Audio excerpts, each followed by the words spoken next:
Right. Let's get stuck in, shall we? It's round 18 of the F1 22 season and also video game, right?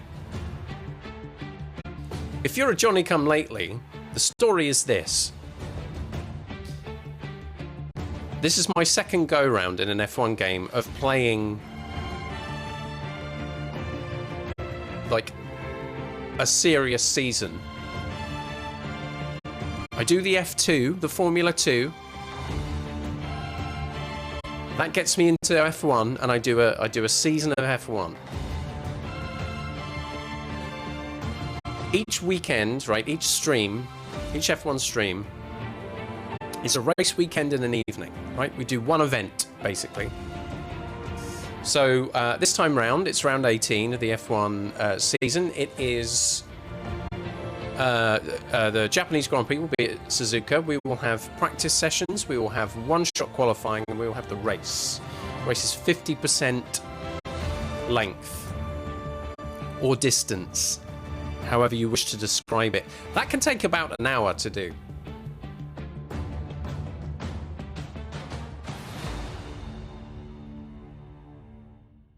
I've yet to pull the trigger on doing a 100%, a full-length race. I'll be honest, 50% is fine by me, it's long enough.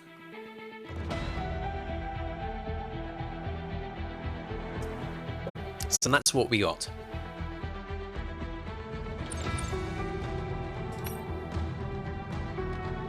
Here's how things look then. 5th in the driver's standings. After last weekend, 3rd place, podium finish, thank goodness. I slightly increased the gap on Lando Norris. But he's fast and he is a threat. And so my aim really for the remainder of the season is try to get good finishes, of course. But to secure 5th or higher in the driver's standings.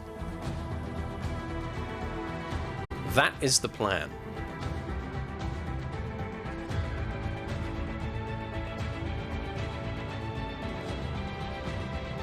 Let's go.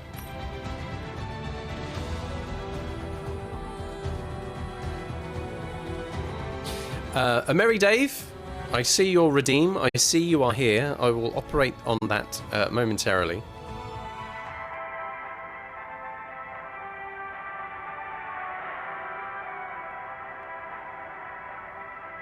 But before we do the Pirelli Hot Laps and move ourselves into the race weekend proper, we should consider the state of our car, specifically the powertrain. We may be looking this weekend or next. I can't decide exactly when. We may be looking at, I think it was was it gearbox? I think it was gearbox. No, turbo. We did gearbox.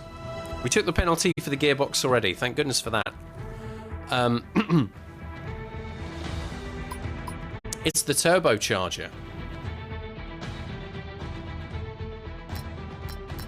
And at 80% wear,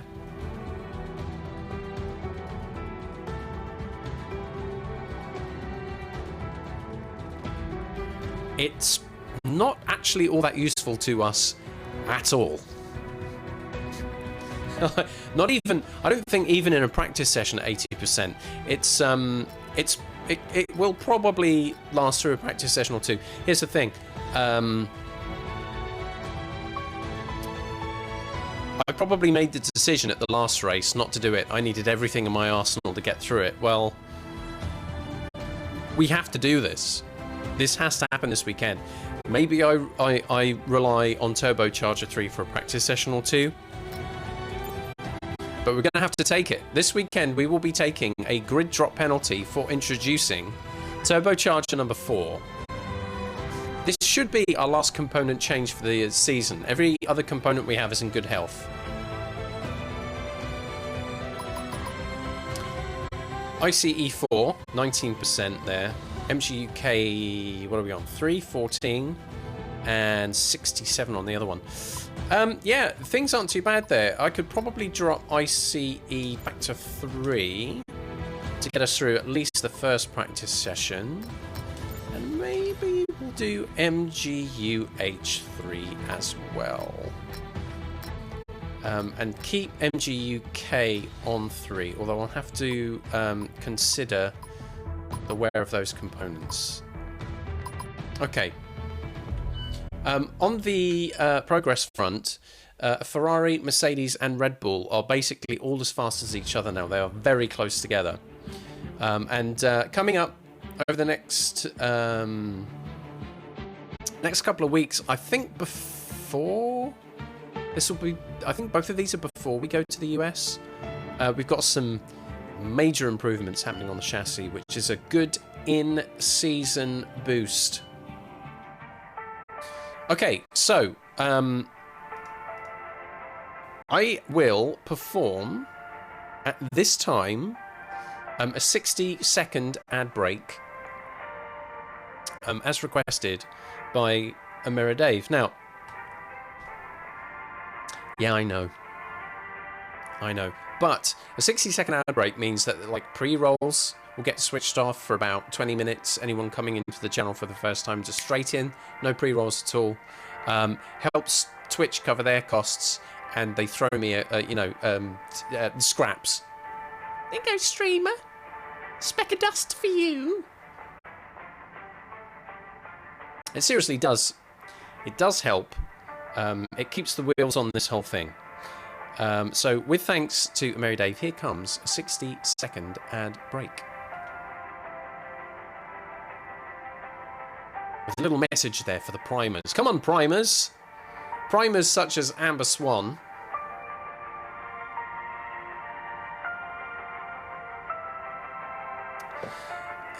Come here.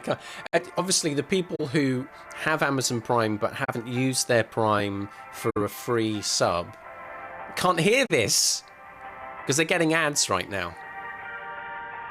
Unless they dropped in with a pre-roll just before. Maybe they avoid it. Honestly, I don't know how the system works, to be honest. Anyways. Oh. Sound coming up. While that's running, let's... Me underwears. Which reminds me, actually, I need to do laundry tomorrow because I'm almost fresh out of me undies. The Pirelli Hot Lap, then. I can't remember what I did last time.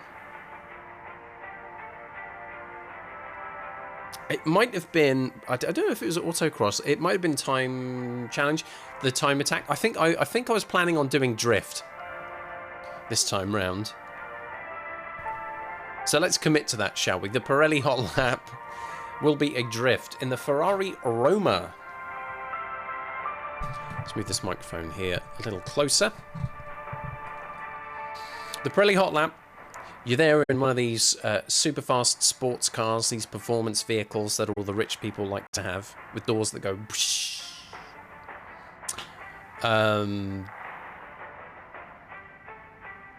And like fuel or nitros injectors that sound like 10,000 cats sneezing, that kind of thing. This is all for driver acclaim points.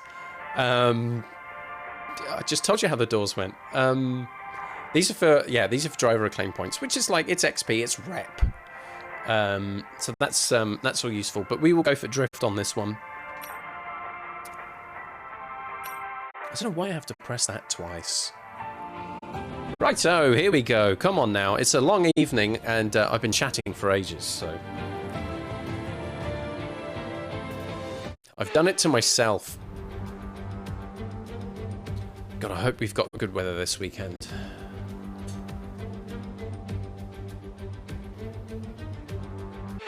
Damn! Drift! Push the car beyond its limits to perform exciting drifts. Oh dear, it's not going to go well, is it? The objective is to score as many points as possible within the given time frame. I have 3 minutes. The speed, duration, and angle of the drift are all contributing factors to achieving the maximum score. There we go. We can see on the right-hand side what we're playing at. To hit gold and the maximum amount of acclaim points, 7,250 points. Silver, a flat 5,000. And bronze, 2,750. Now, I'm as with a lot of these things, I'm kind of happy to walk away with silver, unless I'm achingly close to gold, and then I might give it a second go. 3 minutes of this, then. Cool, blimey. Let's just get myself kind of somewhere. This is not like you're kind of there. The desk is kind of just almost nudging into your arm. You've got a good shot there, a good look at the screen, but the microphone's in a weird spot, and you can kind of see chat, but not. It's not like you've got to look to what you basically have to take your eyes off the road, right? Which is why don't check chat and drive. Right. Anyways, let's have a crack at this then. In my lovely red Ferrari Brum Brum car, how well will I do drifting around the Suzuka circuit? Seatbelts on. Don't kick the seat.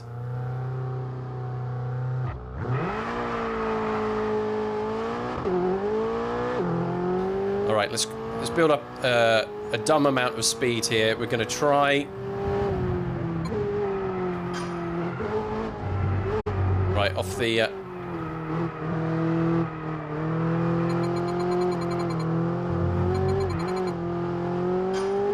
Very bad score so far.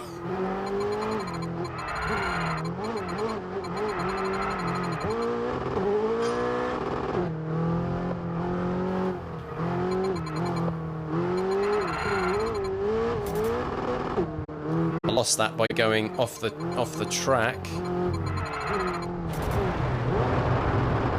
But I'm spinning around. Let's do this again. Let's do this again.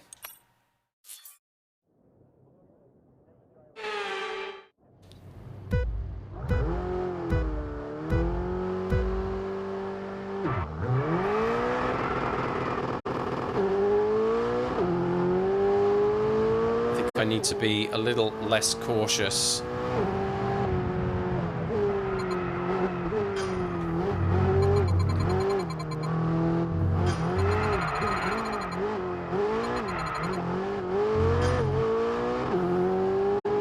That's better than like 7. And I'm off the circuit. This is the thing is it's quite narrow. These are great drifting opportunities around the Pirelli. I think these are the Pirelli curves. I can't remember what are they Pirelli? Can't remember what these curves are called. The bendy ones. They're not the Degners because the Degners are coming up.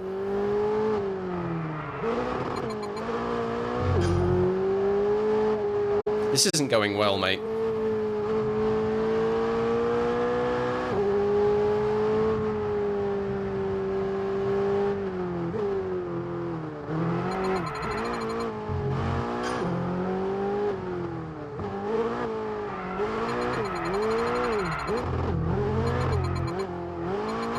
Whee! There we go. Look, just drift in a straight line. Right, this here.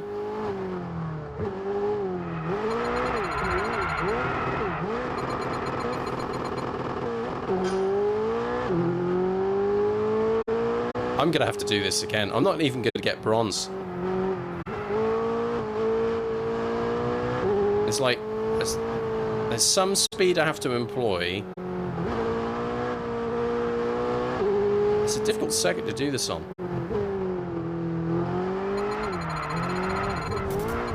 And I went off the flipping circuit. Right, we got a minute left.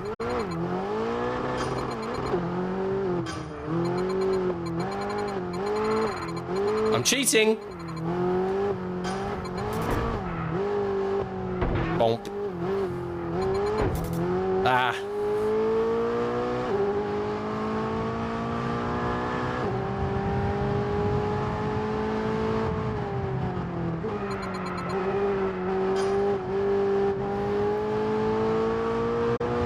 to get to this next corner.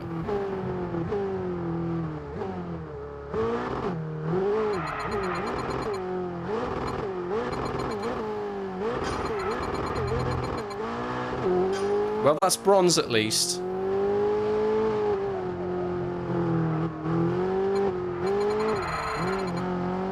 I'm going to have another go at this. There are some parts of this circuit where there's not much you can do.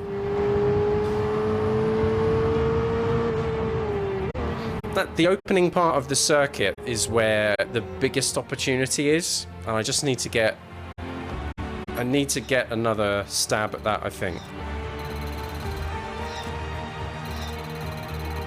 Or just do a lot more weaving. Let's have one more go. One more go.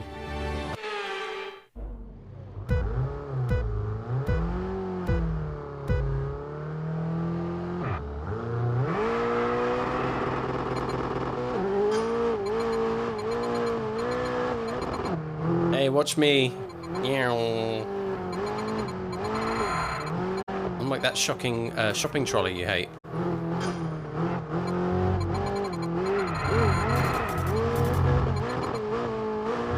Yeah, 52, baby.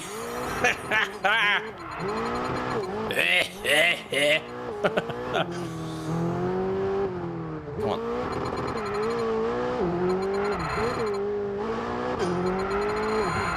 That's the stuff.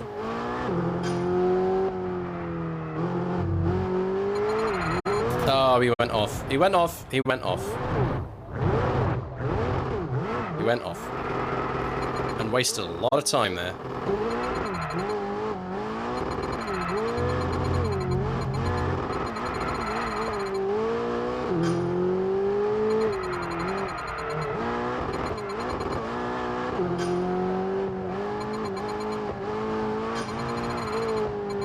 Oh, he's gone off again. Got a bit cocky there.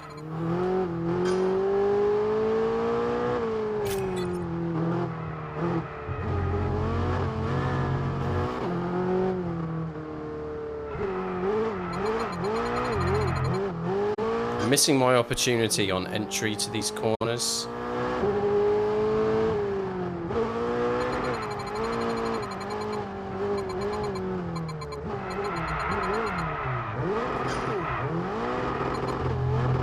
Seven! Yes! For the love of God, just get me past bronze now. Right, so I'm past bronze and I have just over a minute left, which is better than before, right?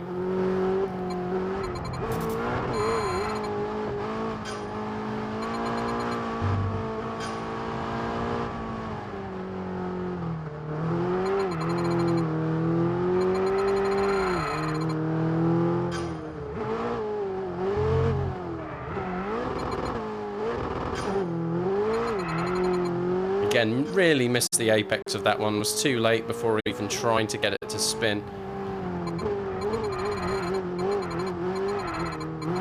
A few cheating points. 5,000 is going to be tough.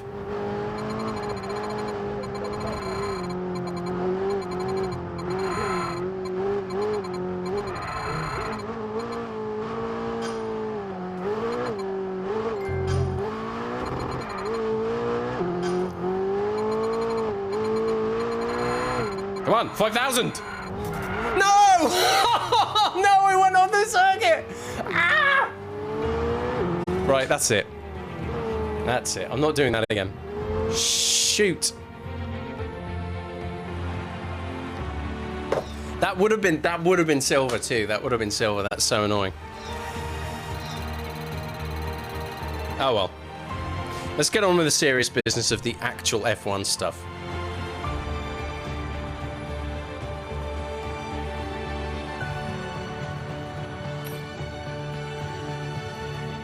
No thanks. That was pretty close though, right? Tuna sandwich. Mm-mm-mm.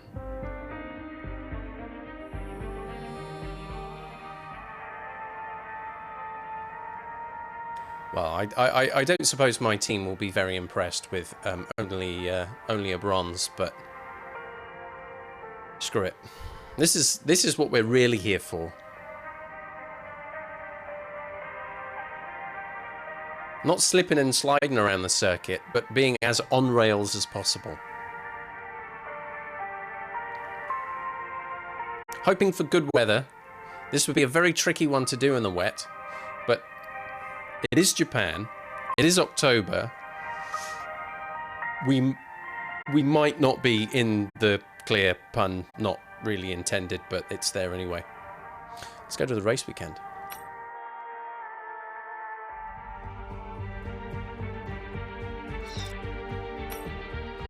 Whatever.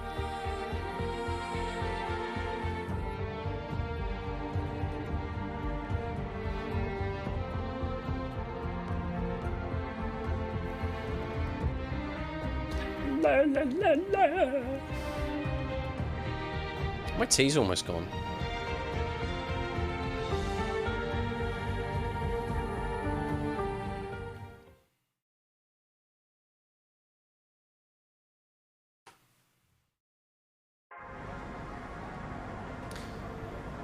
Just occurred to me, I didn't promo the stream on Twitter. Like I get any follow through from it anyway. No one ever, but I'll do it anyway. Real quick. So let's just go.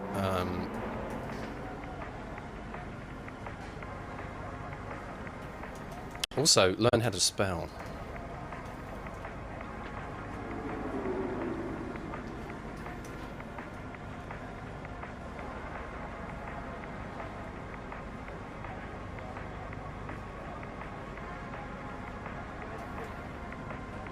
Join me! There we go. Let's do some more hashtags. Streaming live. F1. Career mode. Tweet!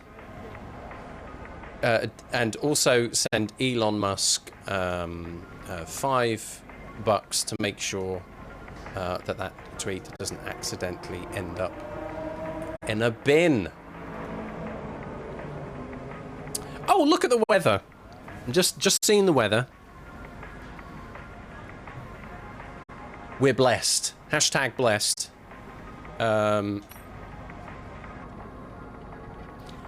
As we have super bright, lovely warm, Indian summer style sun coming our way.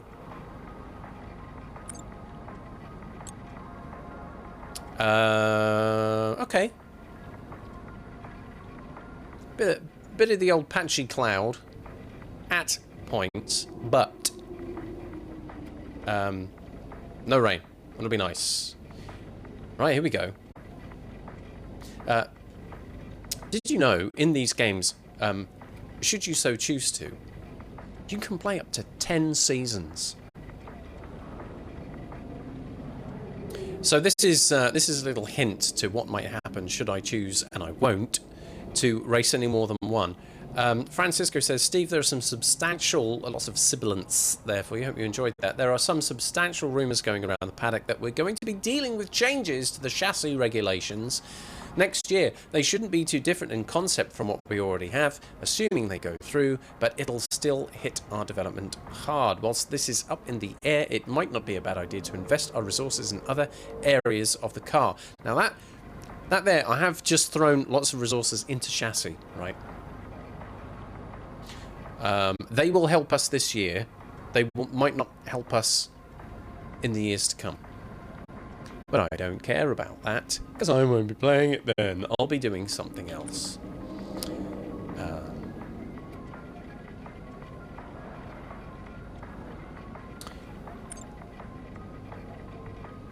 Quick look through what else is going on at the moment. My teammate is my current rival. Somehow, I have managed to best him. On the points there, we are quite close. On the count of rivalries, it looks like I'm wiping the floor with him. It'll be the first to 30, or whoever has the most rivalries won / points by the end of this. So this race and next, and that'll be decided. Other rivalries this season have been with Valtteri Bottas and Sergio Perez. Both of those were won. So by the time we enter into practice 1, these items should be fitted. I guess the tyre allocation is the same as it always is, where only medium is available in practice 1. Great! Super! Let's get this weekend started. Race strategy, tyre management, and track acclimatization all to come over the next 3 sessions. Track acclimatization I will take care of in practice 1. No doubt some setup tweaks and stuff like that to kind of consider. But let's get ourselves all nicely tucked in for some practice sessions. 3 of those coming up. Each of them last up to a maximum of 1 hour. I will not be spending 3 hours doing practice sessions.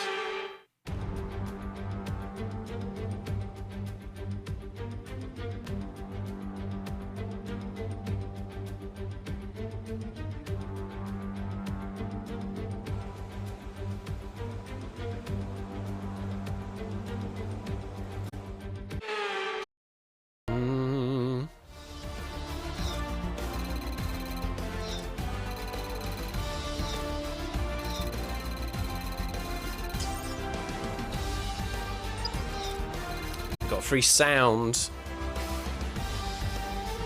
Boom goes dynamite. And with all the cars now over the line, let's see our top 3 again. Verstappen, Norris and Lewis Hamilton. What an incredible practice session. The fun doesn't stop here though. Join us again as the rest of the weekend unfolds.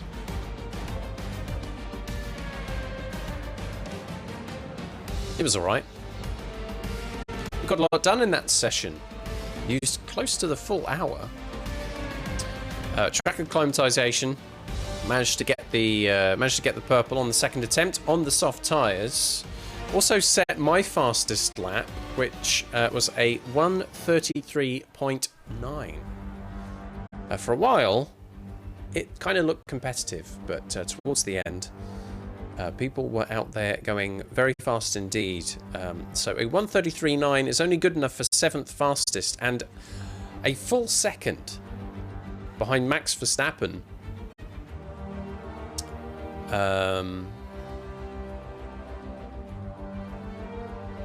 And several tenths off my teammate there, a 1:33.1 for Lewis. So there may be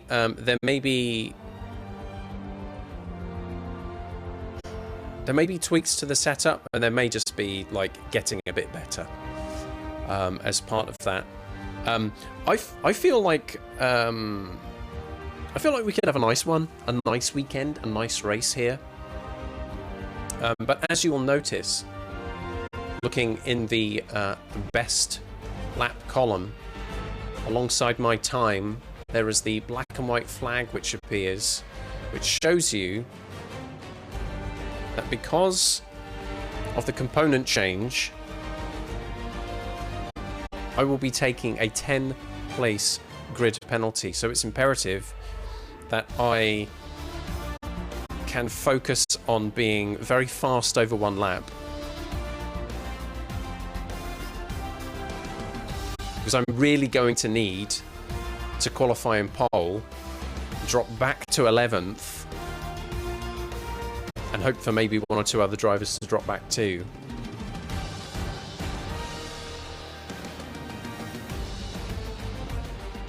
That's going to be the focus from this point. Anyway, practice 1 in the bag. Let's move on.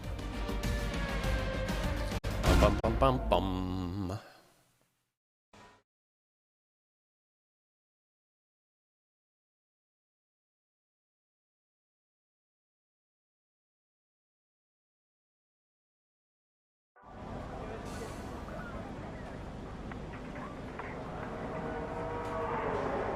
Yeah.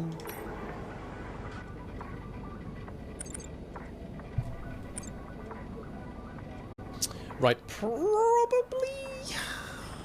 is it this session or the next one where I will punch things back up onto number 4.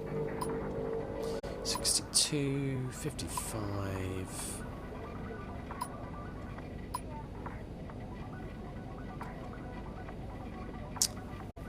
Was that session using the new turbo? Asks 5. Yes, the new turbo is installed. Although I am running on slightly older ICE and MGU-H at the moment. I think probably from practice 3 everything will get punched back up again to their newer components. MGU-K2 probably has a couple more practice 1s in it, but I wouldn't want to have an aging MGU-K and an aging MGU-H on at the same time, so that is why the current setup that we've got has an overall wear of 33%. It could have dropped to an overall of 40 had I done that. So, and I think maybe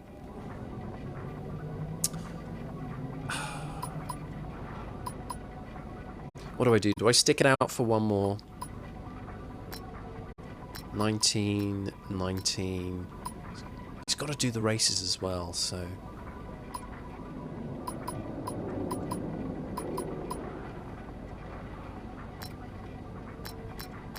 396, 465.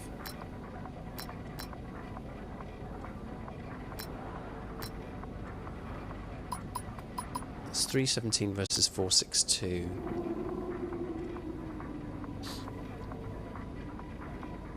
So you could even run one of the races on an older ICE, and if everything else was new, you could probably get away with it.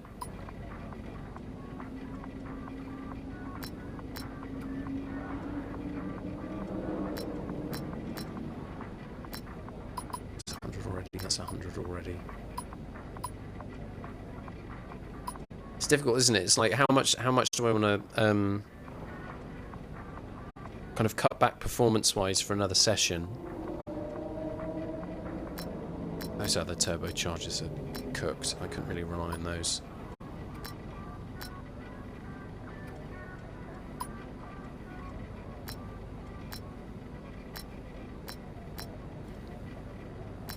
Gearbox is something to watch out for as well. Look, that's 31% already.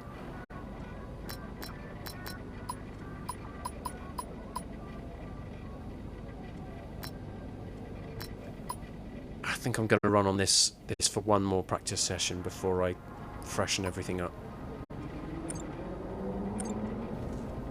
Although I do have race strategy to think about, right? And that's the thing that throws me off. It's like,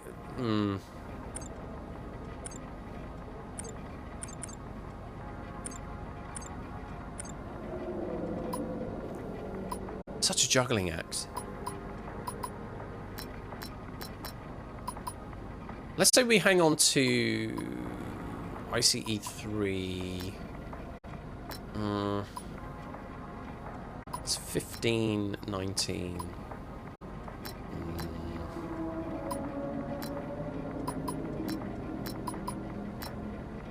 Bleep, bleep, bloop. No, I'm gonna. No, I'll hang on to what I've got for one more session, I think.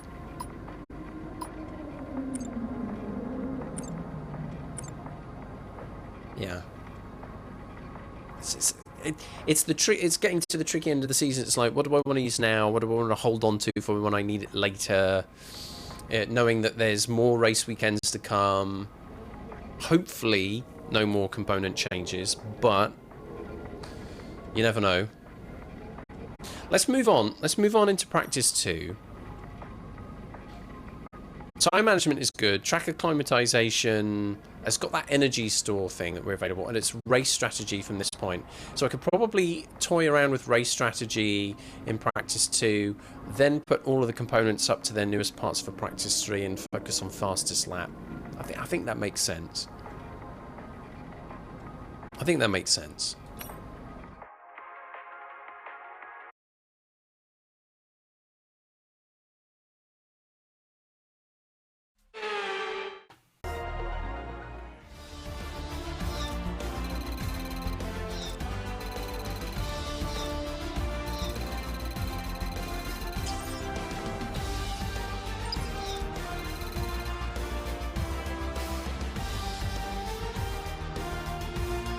The session has drawn to a close, so let's review our top three. Hamilton, Norris and Carlos Sainz. Sadly, it's time to say goodbye as free practice is over. However, we'll be back shortly for more Formula One action.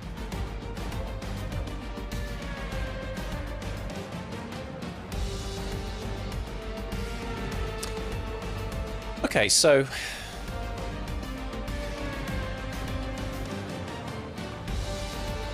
practice programs all sorted. Maximum points, all but one development boost in the bag. I think we're good there. Race strategy worked out very well, actually. Very, very efficient on tyres and fuel. Puts me in a good position for a flexible race strategy. However, Sector 1 is still the weak point.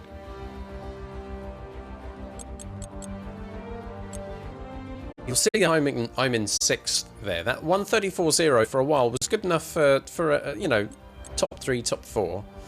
But then the Ferraris did real good, and then Fernando Alonso chucked himself in there, and then right at the end, my teammate Lewis Hamilton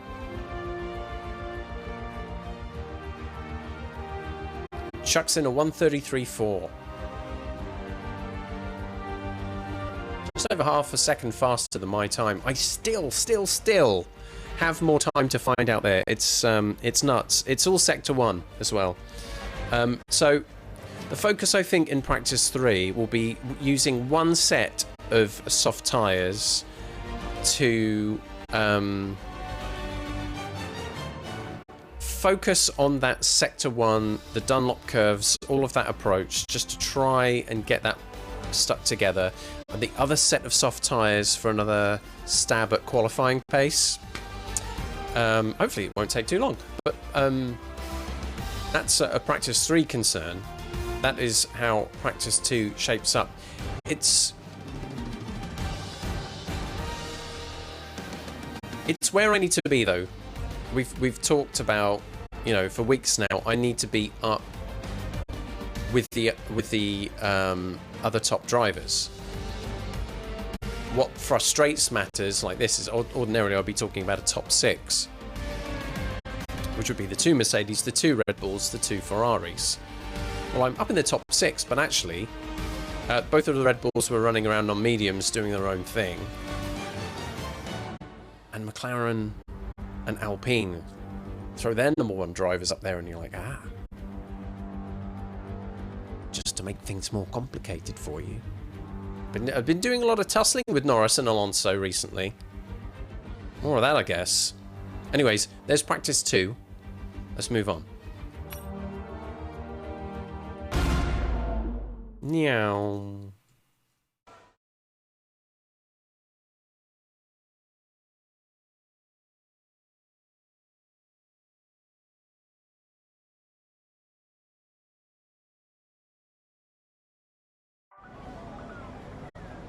Are we there yet? Are we there yet? Are we there yet? We're there yet. So, our last practice session is where we will swap out those components and put ourselves in the best possible position to improve our times and avoid further penalties. So let's go take a look at that.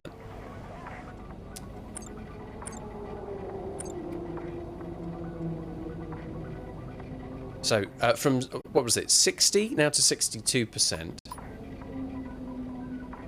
To 64% on here. Right, let's click those all into place.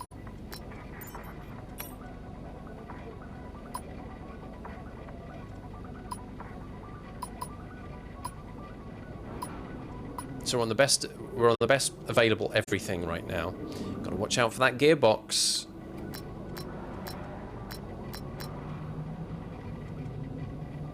I may have to drop down to an older gearbox in a couple of practice sessions in future weekends,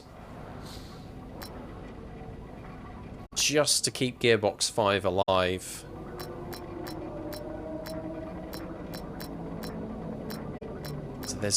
when gearbox 1 hits 85 and gearbox 2 hits 80, and both 3 and 4 aren't up in the 80s yet, I think I can lean on those in future practice sessions. So I think maybe this is the last time I use so much of a green gearbox in these practice sessions, because I'm only doing myself a disservice in future races.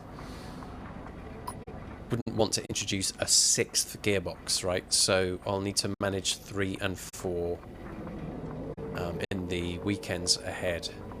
However, everything else is as new as it will need to be. And that's kind of it, isn't it?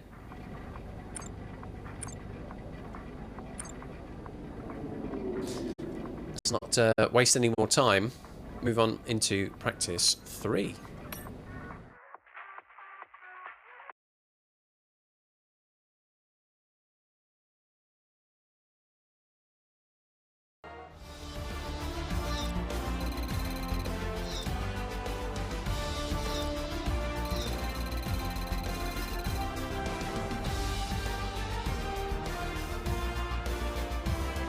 Time to remind ourselves of our top 3, who are Verstappen, Sainz and Lando Norris. And that's it. Practice is officially over. Until next time, goodbye.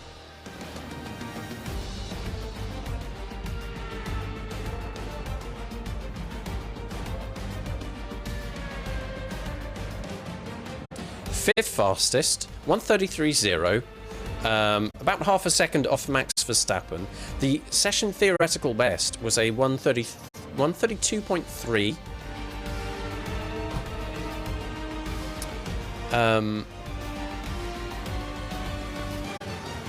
I think that's my best time throughout the entirety of practice.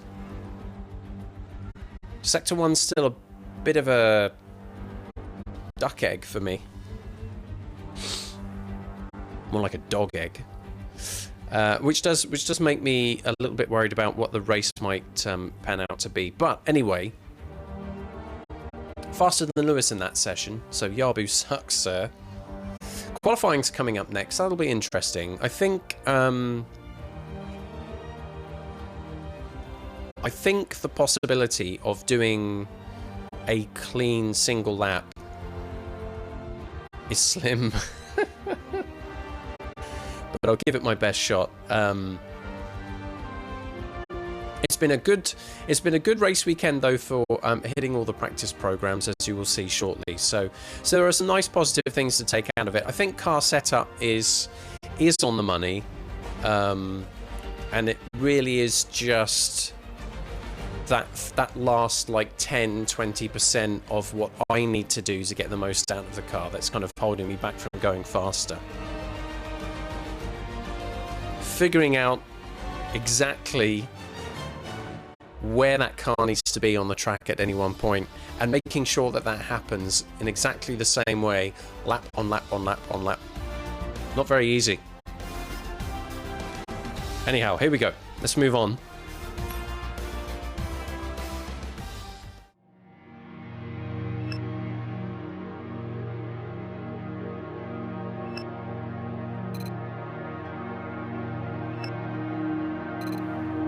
Lots of boosts, discounts on, rotors, crankshaft, reliability testing on the old turbo there.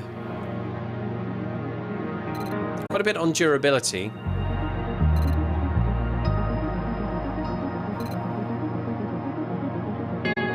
Mainly powertrain stuff. Reliability testing on the ICE looks pretty juicy. Pretty juicy.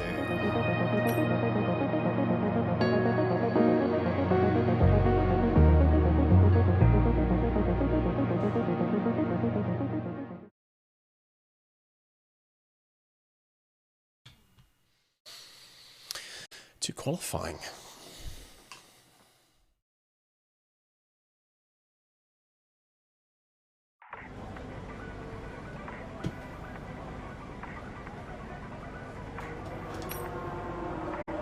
The usual messages, no doubt. How many sentences from my manager, though? And the only time I get an email from my manager is just before qualifying. Oh, one sentence. Good luck out there today. Make sure you bring the car back in one piece and ideally ahead of Lewis. Not even mention of bumper cars at the fun fair today. Okay, here we go. From Mark Priestley. How are you doing today? Feeling confident? We've talked about flow before, and it's especially true here. Pretty much every turn leads into the next. If you've been watching the practice sessions this evening, you will know what he's talking about. Especially in the first sector, if you get offline, you're going to suffer all the way to Degner 1. Which is true. Don't get too greedy on any individual turn. Everything in Sector 1 is building up to a good exit out of Dunlop, turn 7. If you nail that, you are golden. I have been bronzened most of the time. Keep in mind there are a couple of ways to take the hairpin. Instinctively you want to take a tight line, but you can probably carry more speed if you go slightly wider, which is true.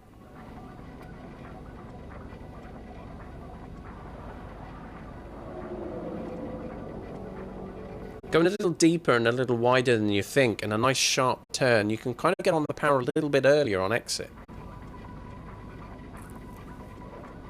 As long as someone doesn't sneak in on the inside line and steal your lunch.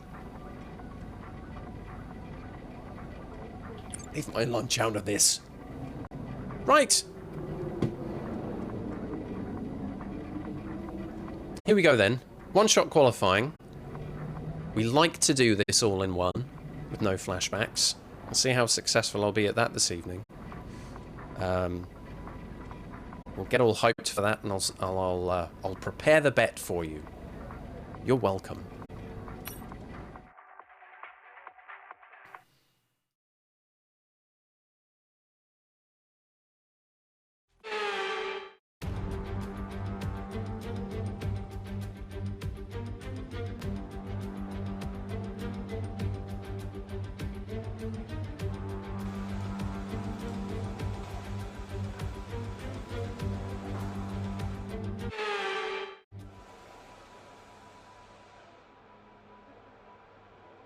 Oh, soft tyres, you say?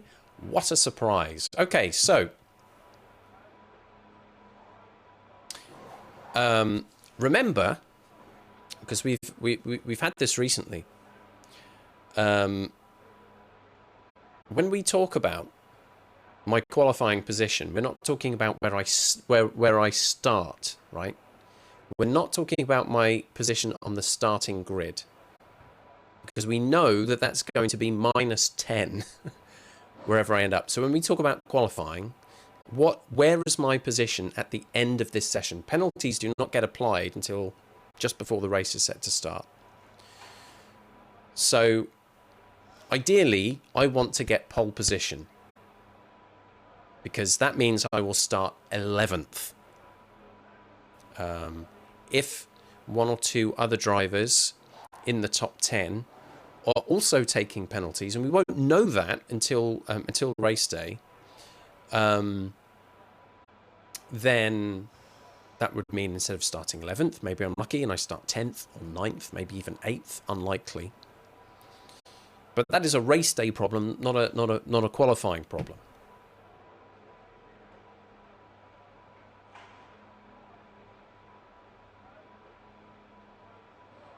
And so I think the shape of the qualifying gamble is very much like last week's, with that additional caveat that I have added of a 10-place grid drop.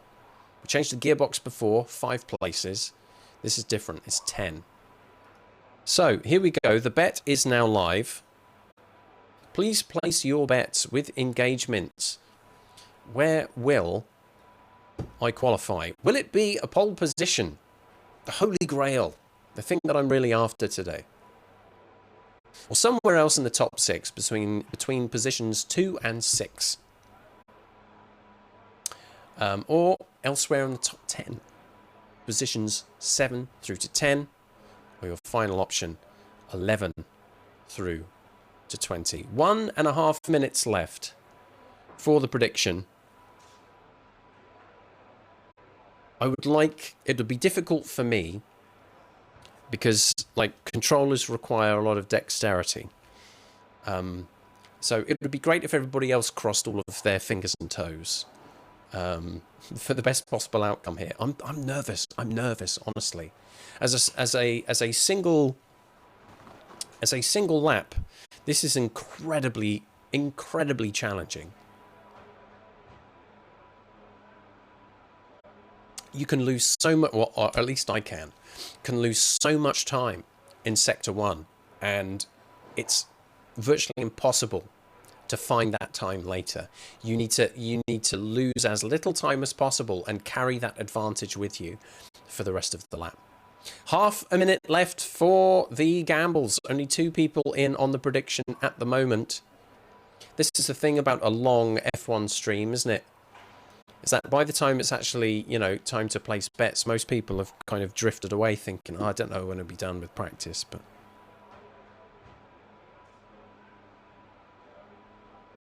We're doing this once and only once. If you miss it, that's your loss.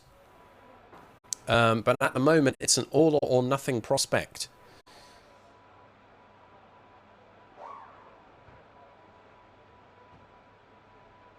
Two people have put in a small amount on pole position.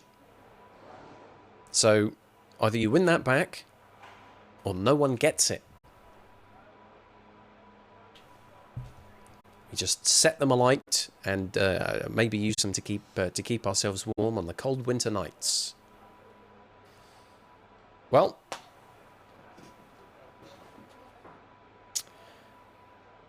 shall we?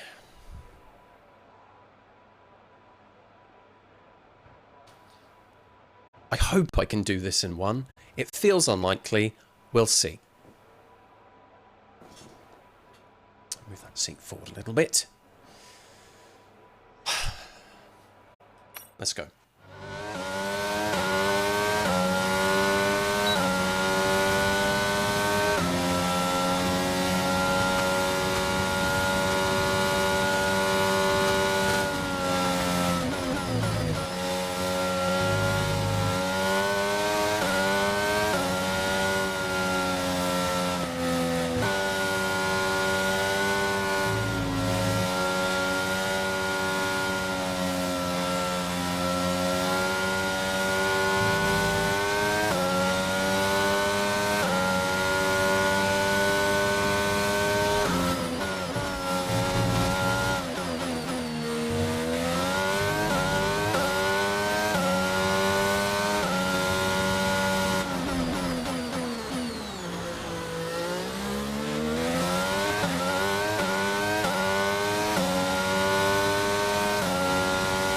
I really want to curse it, but that felt like a good Sector 1.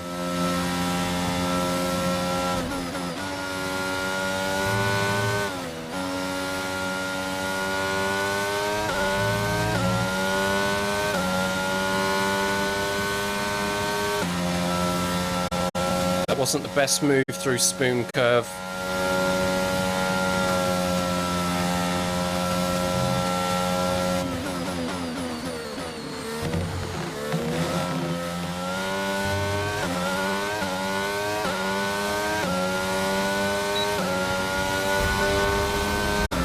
How did we do? Damn.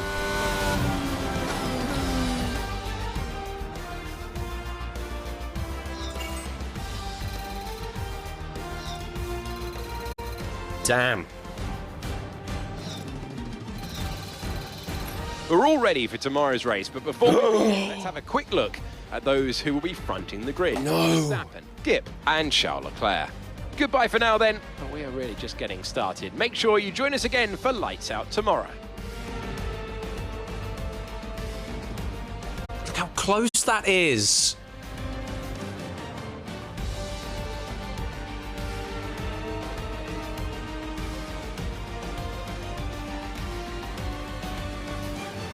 There were 2 points where I thought, that wasn't quite right, and one was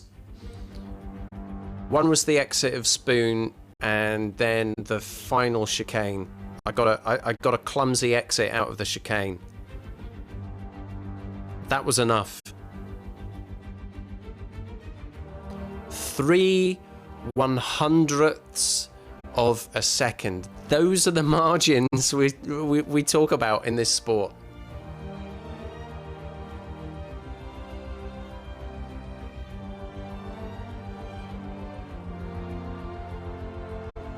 On one level, that's really hard to take, knowing that it was that close, but on the other,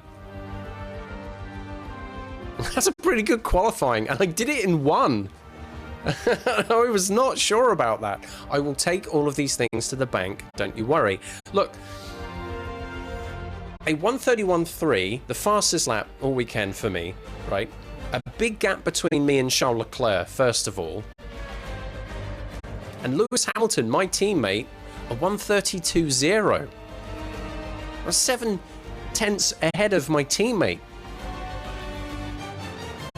Wiped the floor with him in qualifying, I did. Here's the problem. It's not pole position. Which means, as far as the prediction is concerned, no one wins. As I'm sure you don't need a professional to step in and advise you on this. Second is not pole.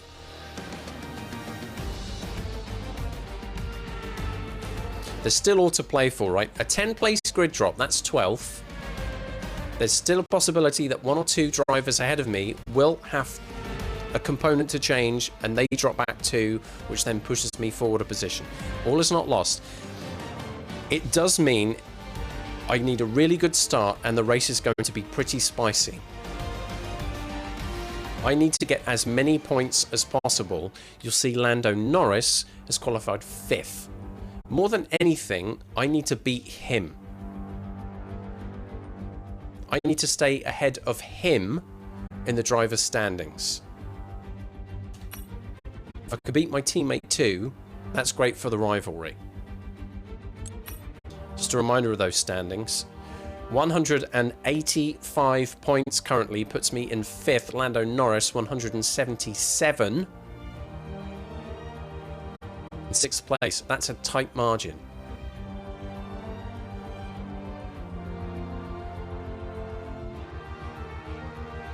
I may not be able to extend that gap today, but I need to mitigate any losses.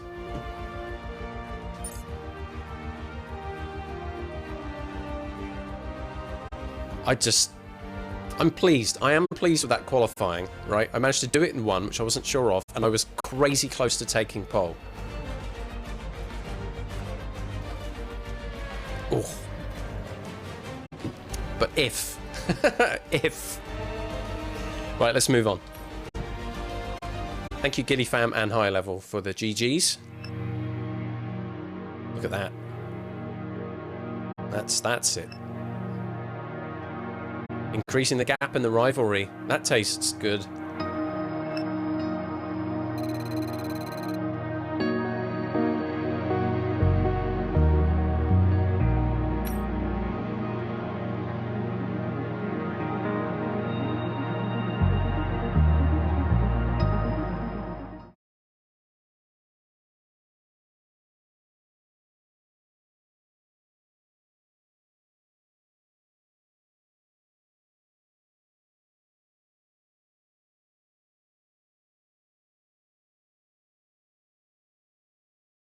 Hurry up. There we go. So, unfortunately, we've picked up some grid penalties and we'll be starting further back than you expect. I knew that. For how bad it is, that will depend on what the other drivers get. Dysentery with any luck.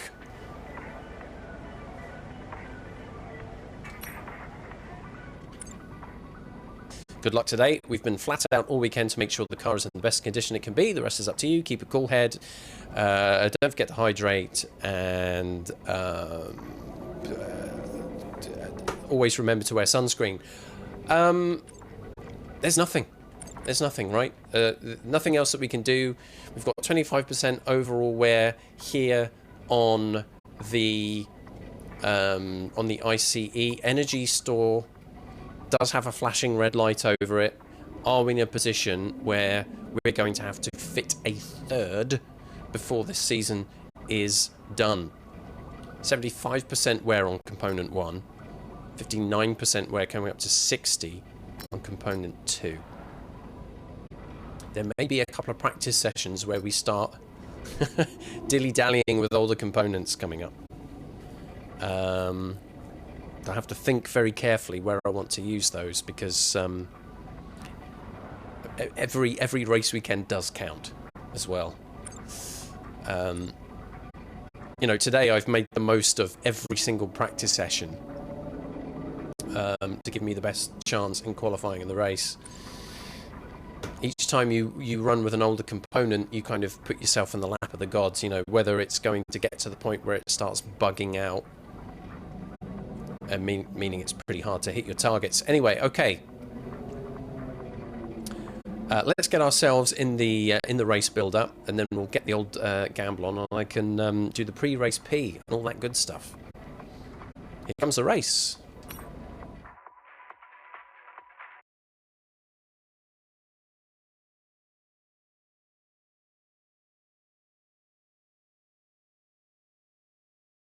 Eventually. Any moment now. How about now? Oh, damn it. Welcome along then to the magnificent Suzuka International Circuit, a stone's throw away from Issei Bay in the beautiful Japanese countryside. What surprises lie in wait for us today in the Japanese Grand Prix? We're southwest of the city of Nagoya today at the unique figure-of-8 Suzuka circuit. 3.6 miles and 18 corners make up a lap here, with average speeds approaching 136 miles per hour. DRS will be available, of course, into the potential passing opportunity at turn 1, although the best place for overtaking will be through the 130R and into the final chicane. It's time to take a look at our starting grid for today's race. World champion Max Verstappen starts from pole position, and it's Charles Leclerc in P2. Looking down the rest of the grid, we have Perez, Norris, Sir Lewis Hamilton, and Sainz, Ricciardo, Ocon, No one's taken a penalty yet. Bottas, and Skip. Someone has. I'm up to 10th. Fernando Alonso, Tsunoda, Up to 10th from 12. Two people have dropped down. and Vettel. Albon, they'll be starting further back after an earlier grid penalty. Magnussen, Mick Schumacher, and Nicholas Latifi. Joe and Pierre Gasly picks up the final grid slot today. And with preparations almost complete, Well then. let's head down to the track. Alongside me once again for coverage of today's race, it's none other than the great Anthony Davidson. Let's talk about Skip. That was a great That's me. podium in the last race. Can they keep that momentum going this weekend? It's always nice to come into a Grand Prix weekend on a high, but your expectations are based much more on your practice and qualifying runs. So it's the momentum from those sessions that they'll be hoping to carry into the race today.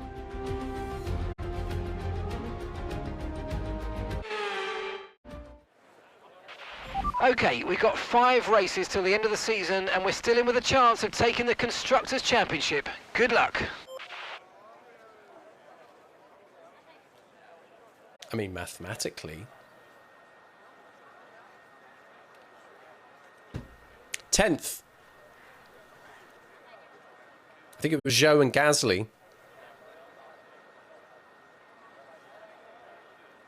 Although Albon, I'm surprised to see Albon so far up. I didn't see him in the top 10. Maybe I'll have to go VAR and see what the deal is there. Right. So 10th. A lot can happen from 10th. There is the possibility of climbing forward.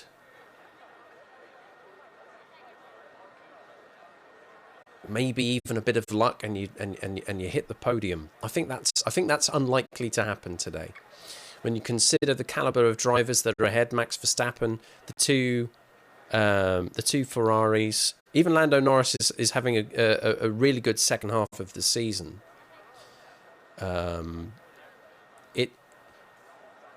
It could be one of those cases where it would be a miracle if I hit even the top 6. There's also every possibility that, you know, I drive as hard and as earnestly as possible, but the known weaknesses get exploited. And either I stay 10th, which is 1 point, or I fall back and score nothing. Really could swing either way today. Let's have a look at the race strats. So unsurprisingly, it's the usual sort of one-stop, two-stop breakdown that we see here in this game. We are either doing the usual medium to hard one-stop race, or we try something a little more daring and do an additional stop. It's harder to predict what helps when you're in the mid pack like this. Whether, again, you know, for me it feels like a no-brainer. If you're up near the front, you do what everybody else does. You have to mirror them. If you do anything different, you risk losing out. We have seen in recent races positions where there have been drivers who started a little bit further back who have been able to take advantage of an alternate strategy and come forward. But that's them. Is that me?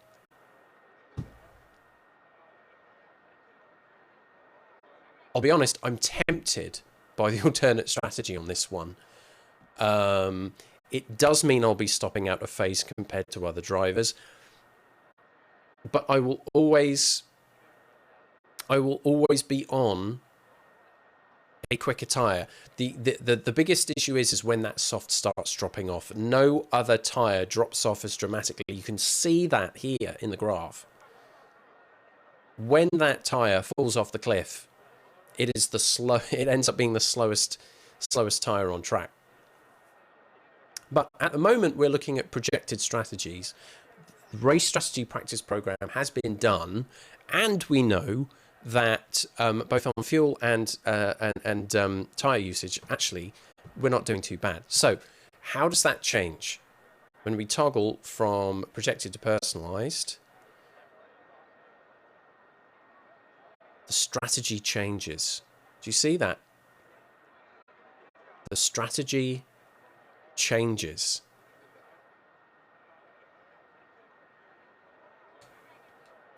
It's worth... Okay, I'm really interested in this now. Because I was looking at that alternate strategy and I was thinking, those soft tyres, man, they could really be helpful. Something even bolder happening here. Running really long on the hard tyre.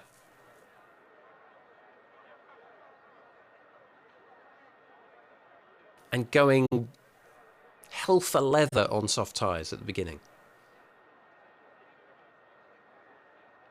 Now, what about the alternate strategy? Right? If we come down here and we go from projected to personalised, what do we see there? Well, we see the strategy stays exactly as it is, but the tyre wear improves and the lap time comes down.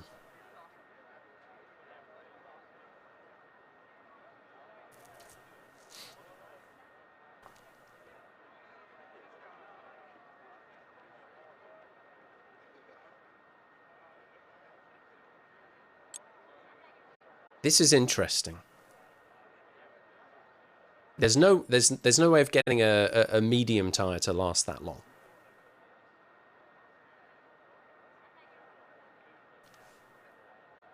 Now,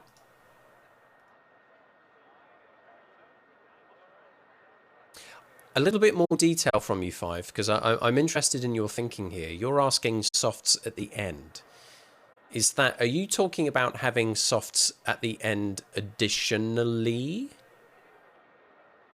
Or softs at the end and starting on a different tyre at the beginning?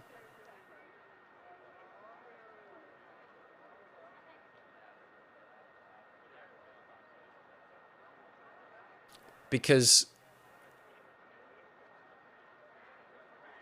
starting on a harder compound and finishing on a softer reminds me of, I think, what was it, Zandvoort, where I tried that. And I was hoping that by being on a softer tyre at the end, I would be able to catch and make positions. That didn't work for me because in the early stages of the race, I lost positions and the gap increased to such a point that after all of the pit stops had taken place, there was like an 8-9 second gap that I could not close. So I have to think about that experience and ask myself, do I want to put myself in that situation again?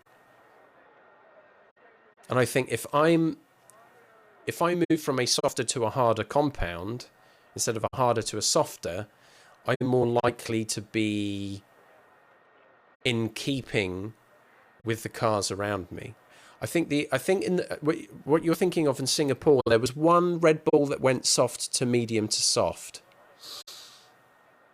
But that does mean an extra pit stop. Don't know if I've got 2 softs available. It'd be interesting. Let's see if we can examine that here. If we edit the strategy.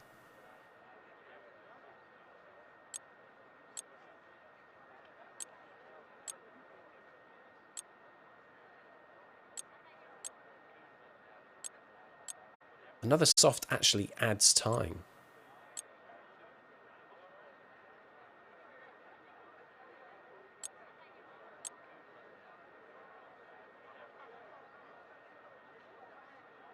If you went soft, medium, soft,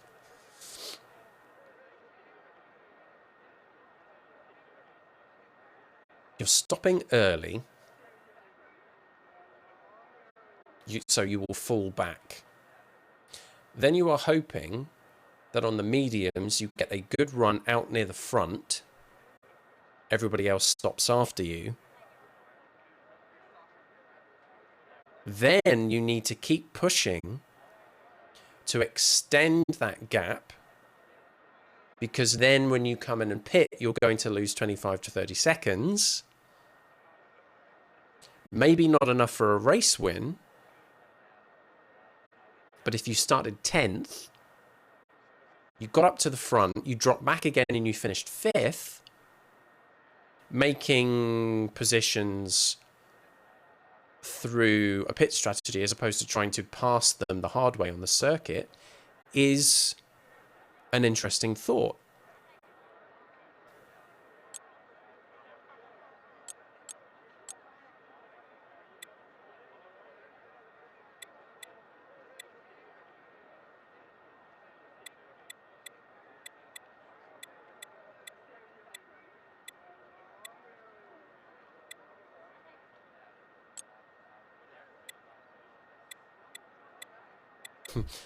Kill those tyres.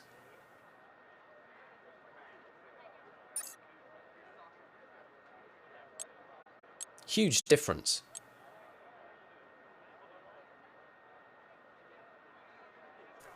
It's unlikely that I would be able to make... I don't know. We'll see. It's unlikely, though, I'll be able to make that soft tyre last longer than lap 8. And it's not in my interest to stay out much longer.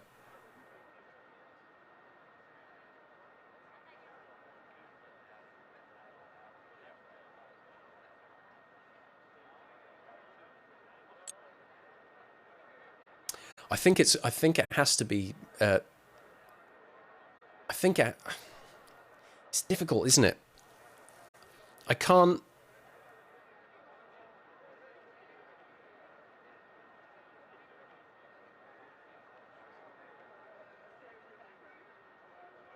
Like those mediums in the middle stint, they kind of level out after the first few laps.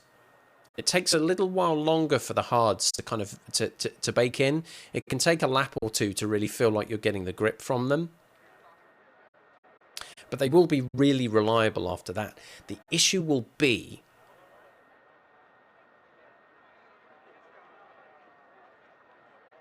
if other other drivers have to, well, if they're not starting on the softs and they start on the mediums, they're very likely to switch over to the hards. So towards the latter half of the race, we're all on the same tyre. with all very similar performance.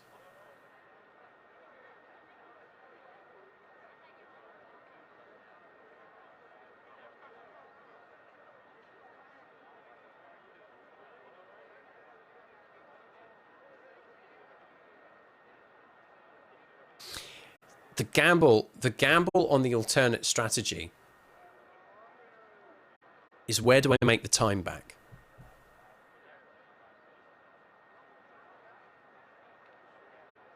With the loss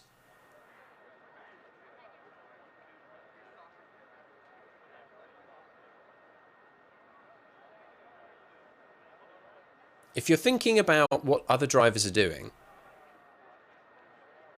and if a lot of them are running medium to hard, then at almost every point on the alternate strategy, I will be on a softer and faster tyre, which gives me the best chance to catch up and pass, but I still lose that time with the second pit stop.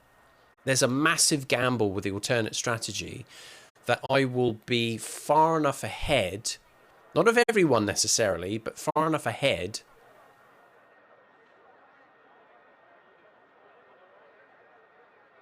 that when I take that second pit, that I don't lose too many positions. So I was leading or second or third, and the gaps were such that maybe only 2 positions get lost and I drop down to 4th or 5th. That's still not a bad outcome considering I started 10th. Is that worth the gamble than just staying out for a very long run on the hard tyres, when for a while,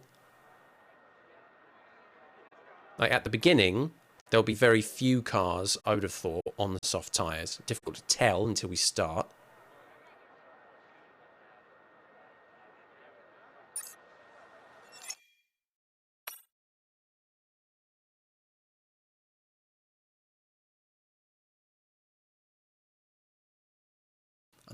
Unless this tells us who's running what.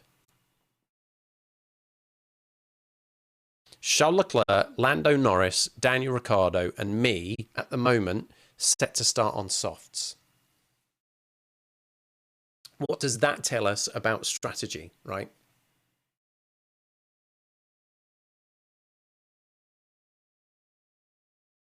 Is Leclerc, is Norris, is Ricciardo operating on a 1 or a 2 stop strategy? Are they thinking about running on softs and moving over to hards?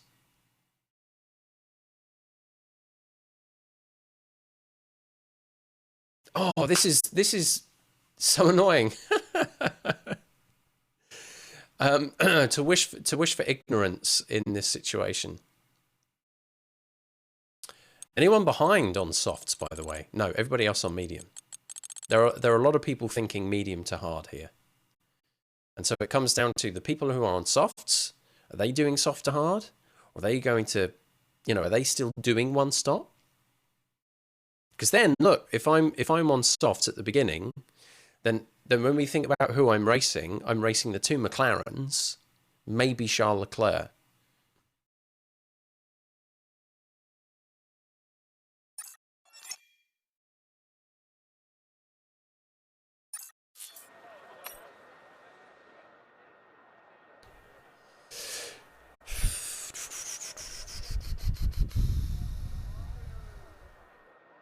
Do you do that gamble?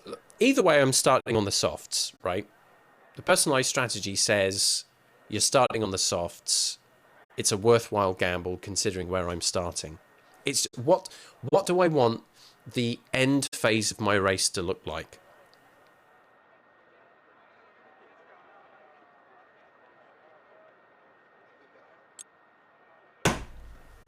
Alternate strategy. All or nothing.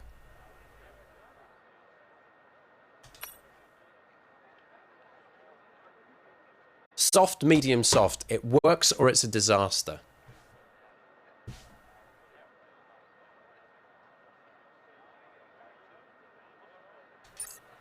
Let's see.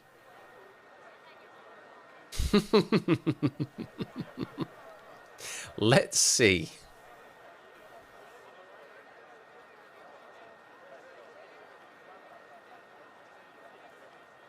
So let's, now that we know what strategy that we're doing, now we'll do the gamble.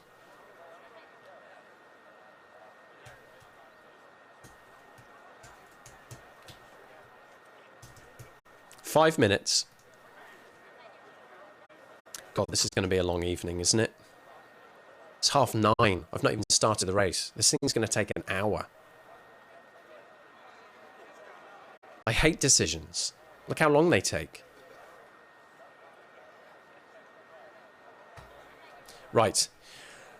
Folks, the gamble is ready. Where will I finish? Please place your bets. Will it be a podium? Top 3. Will it be positions 4 to 8? Will it be positions 9 to 12? Now, I'm starting 10th. So think about that. Or positions 13 to 20, would I've dropped back quite significantly. We're gambling on a risky strategy, an alternate strategy. Soft, medium, soft. All or nothing. Time for the pre-race P. When I'm back, what was it, 27 laps at the Japanese Grand Prix?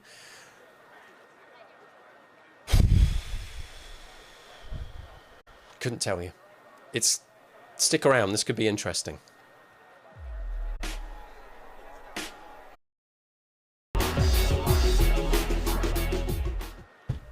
So it's going to be a long evening.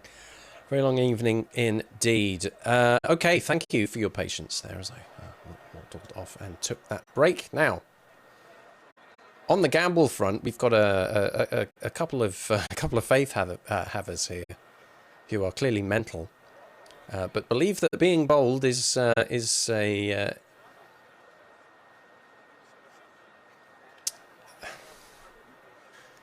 to be some kind of miracle. 5 is a magic number and high level have gone for a podium finish. Gilly Fam has gone in for positions 4 to 8. That then is how the gamble looks for this race. Starting on the dirtier side of the track here. And it's in the shade. Additional things to worry about. The racing line is on the left-hand side. That's where pole position is and all the odd numbers. So I also have to think about I'm in the shade and on the dirtier side of the track here when I start. Likelihood for wheel spin increases. That was a hydrate, by the way. Thanks, 5. And my starts haven't really been all that great, so may end up having to redo it. You never know. I'll be here till midnight. Right. Let's get this race underway. Formation lap first, of course.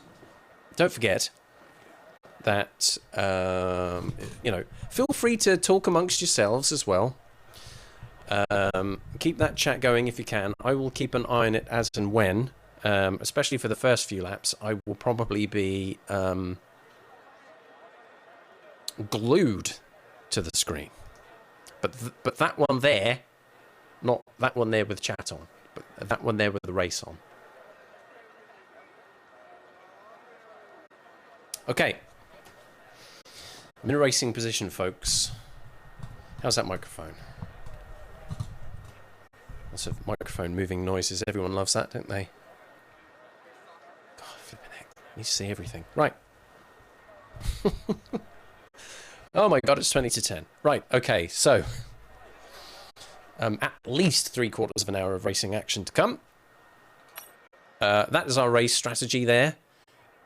Personalised, alternate, soft, medium, soft. Big risk. Will there be a big reward?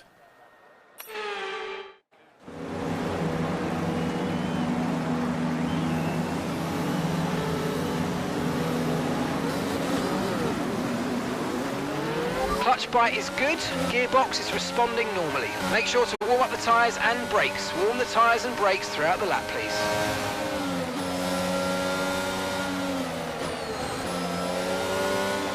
Oh, I got Alonso behind. He'll give me a hard time.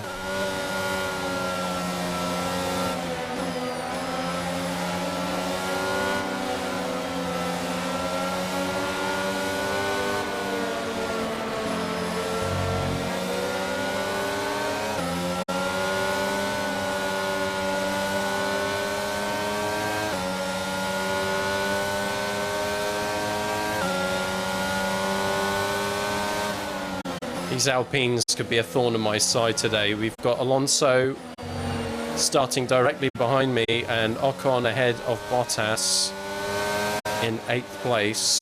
That's before I even get to the 2 McLarens.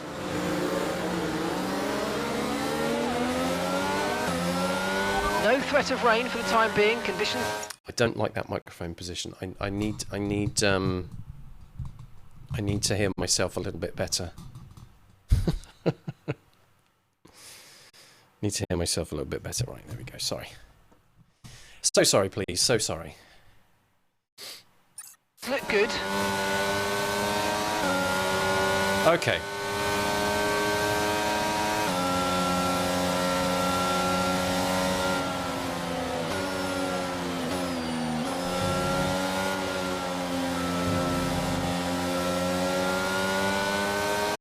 Tyres are coming up to temperature.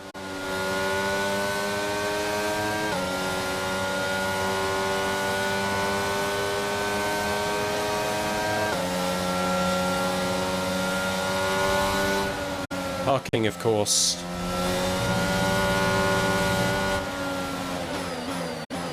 Thing that I've struggled with for most of this season. I've only got it right twice. Excuse me.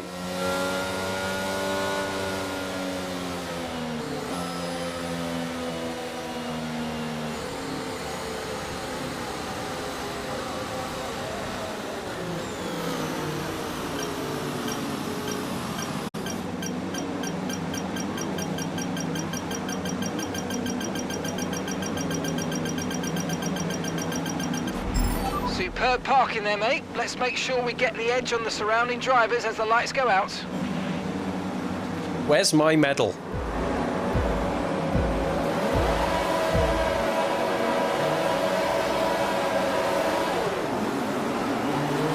Oh, good launch. Here we go. This is it. We're racing, folks.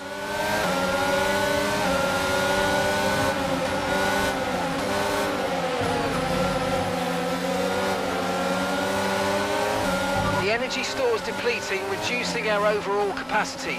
The more charge you hold, the faster that capacity will drop.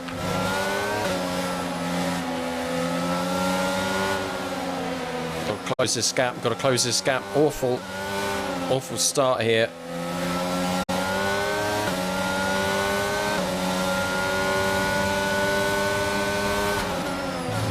Oh God.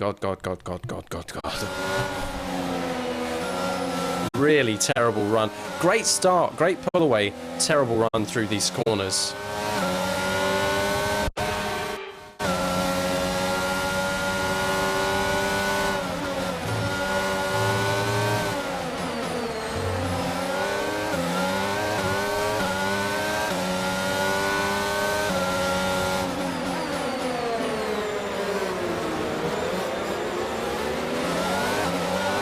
Okay, we've held position on lap 1. That's not great, but it's not terrible. Stay focused. Mate, did you see the mess I was trying to navigate?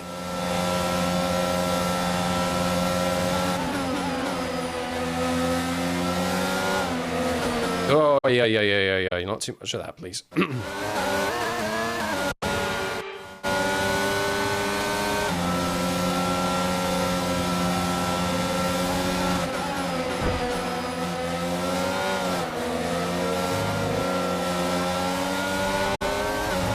Oh, geez, come on, man!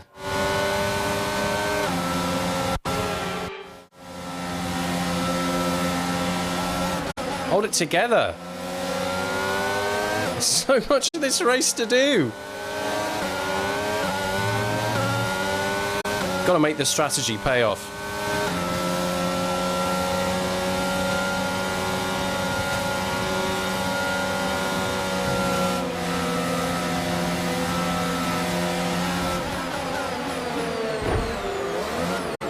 look at this, man. Come on.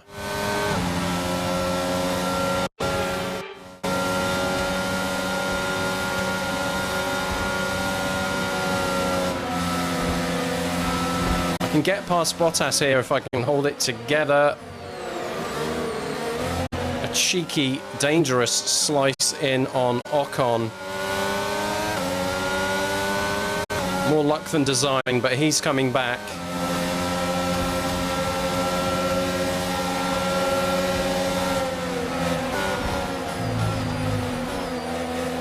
He'll probably take the inside here. Lock him off here. Hold him behind. Oh my god, this is horrible.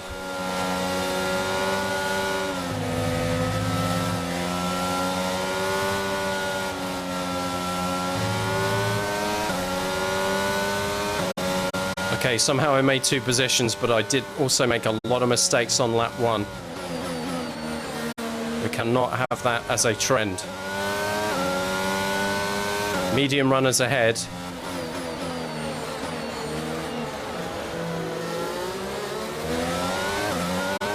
I have to push on these tyres.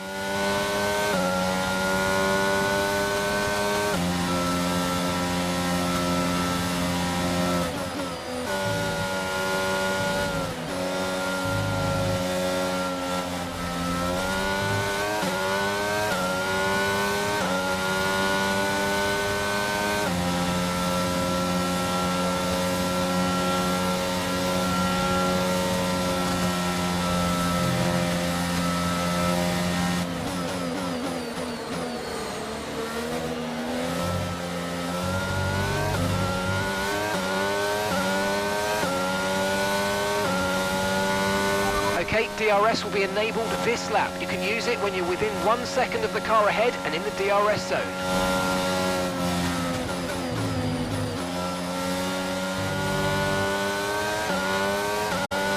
Need to close up on these cars in front.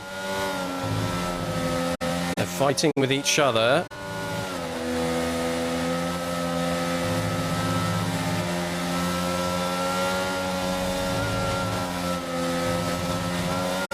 Drove on the grass. Not great.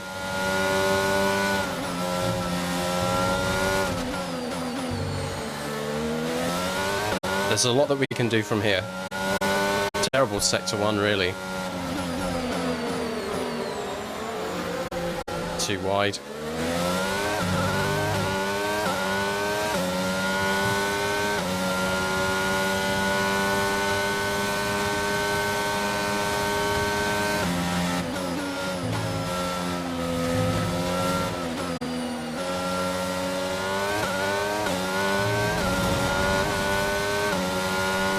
Really overdriving.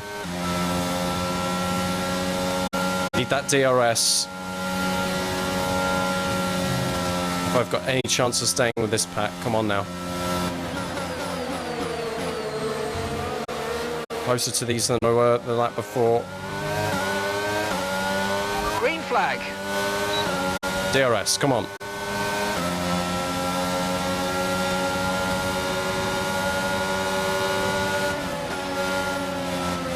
I blinked.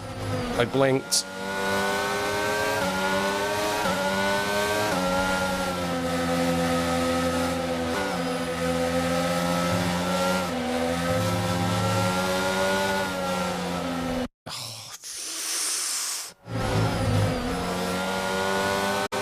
That there, running wide onto that curb, big mistake. All the way off.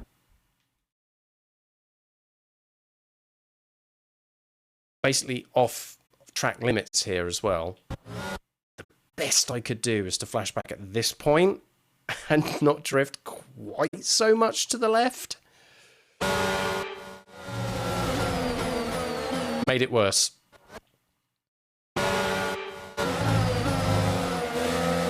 Right.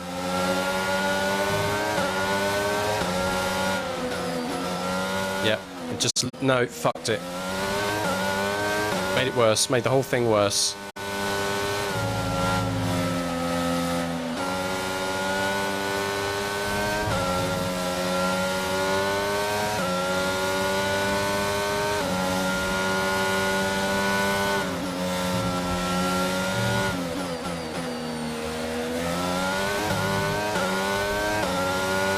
I've got to work hard again to close that gap to even have a shot at DRS again next time round.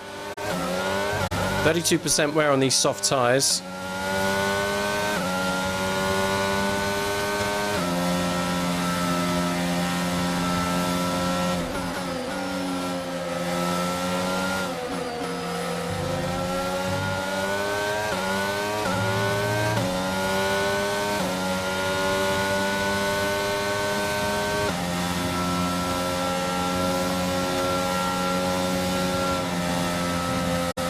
And we'll add a battery now.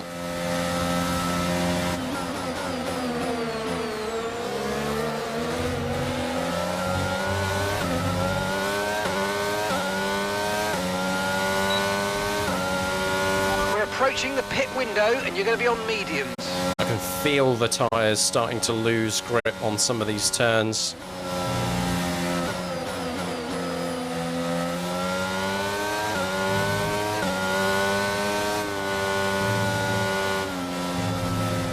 Less grass, please. Come on.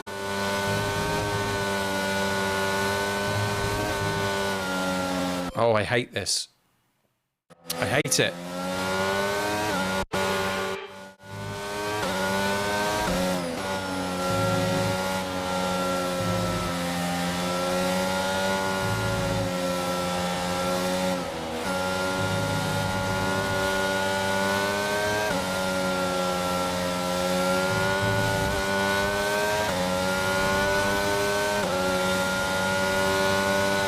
Our gap to the car in front is 1.6 seconds.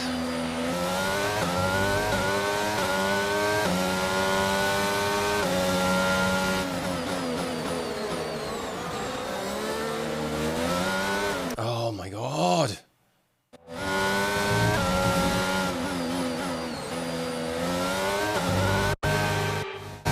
I can't. I can't handle this.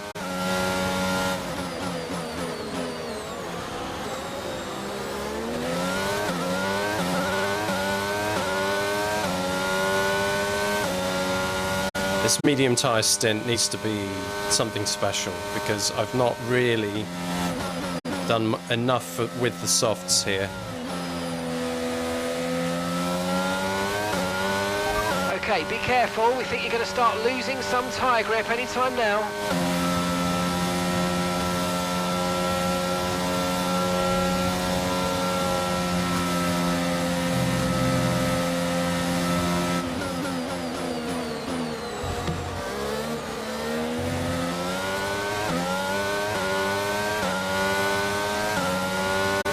No DRS.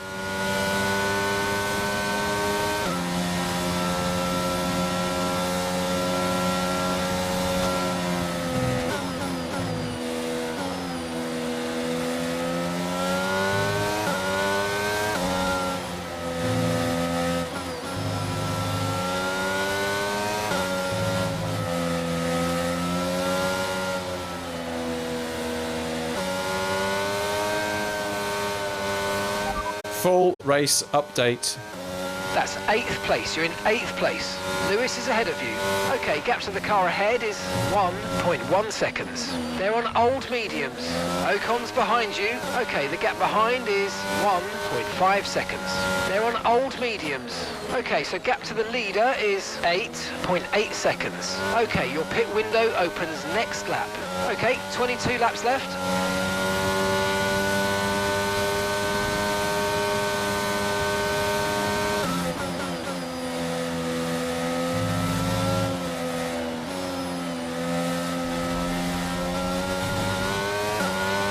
Horrible.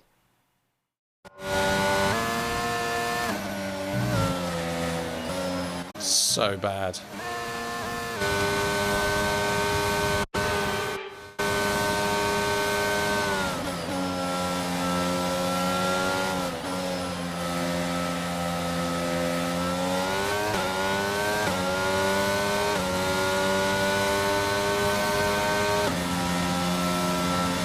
Not able to press the advantage on the soft tyres anymore.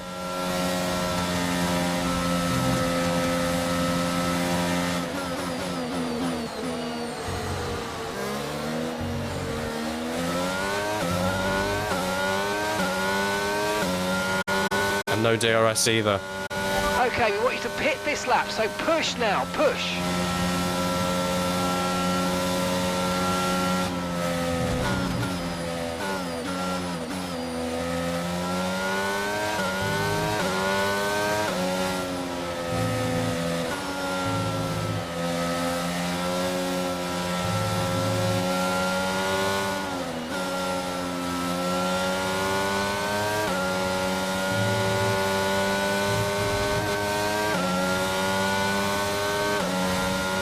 So tense. And gap to the car in front is 1.7 seconds. And falling back.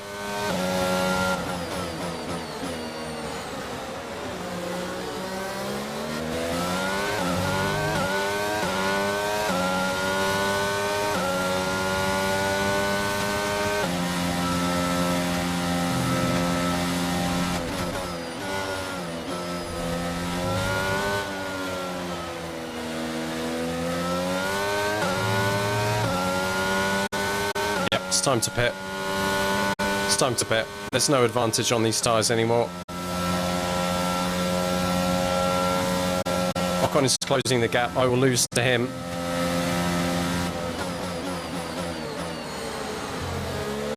Not been able to press enough of an advantage on the soft tyres. It's time to come in and see if the mediums can help us. Let's hope for no problems. Dropping down the order. Perfect Good job stop from though. you and the crew there, mate. That We're seemed to delighted with that. Took off into space there for a moment. We're going to come out last.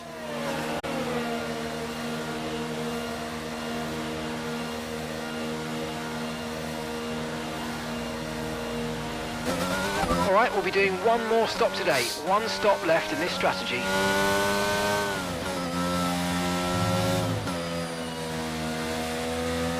Got to get these tyres up to temperature, and we need to put in some really strong laps. Most cars are now on their mediums and they're wearing out.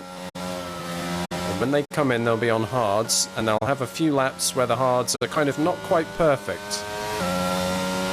We need to make the most of the medium tyres while all of that is happening with them.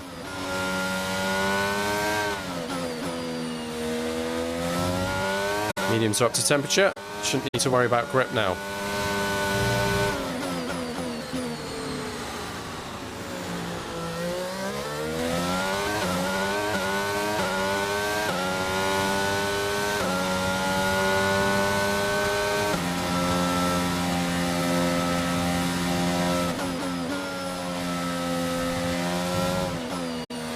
It's been a rough first stint. And I need to see the timing board on the left-hand side, gaps closing. Driver in front. Zhu's ahead of you now. Okay, gap ahead is 9.3 seconds. They're on old mediums. And the time last lap was a 1 minute 37.0. Daniel Ricciardo on hard tyres. So is he coming out? Yeah, so he was running on the soft. He's now doing the soft to hard gamble. Cars like Daniel are going to be ones that I could really do with being ahead of.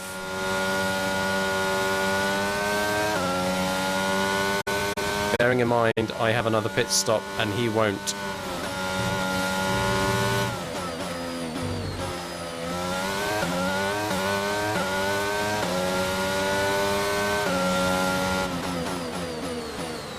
Driver in front. Ricciardo ahead. Our gap to the car in front is 2.7 seconds. Okay, they're on fresh hards.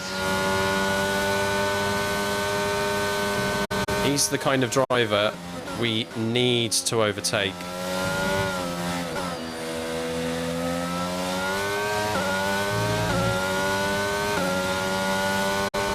We have to be scary, fast, all the time. Okay, gap to the car ahead is 2.0 seconds.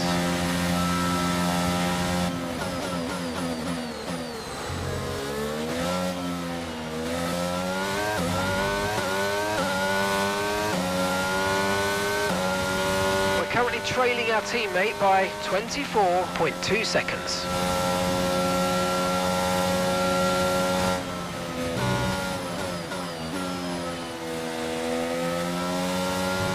Closing. Every lap has to be pitch perfect. And that has been a difficulty for me this weekend so far. But then comes the passing. Oh no!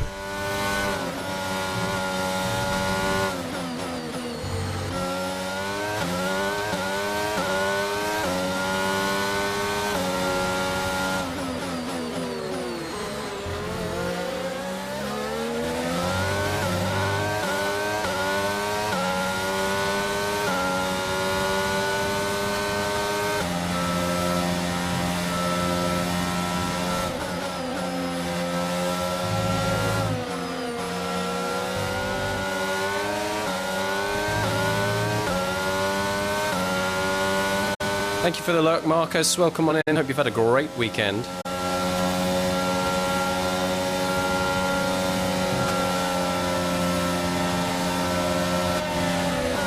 Bit of contact there. Bit of contact. Got a bit rough. I think the front wing is safe. We are battling. Let's have a second go at that, shall we? Come on, Ricardo, you bell cheese. Get out of my way. Inside, outbrake him, come on, keep it tidier this time, tight line, he's gone on the outside, block him off, okay. And I stole the DRS from him, have that, son. That was impolite, but within the regulations, we move. Daring strategy in this race really has to work, and I can do without him being in my mirrors for very long.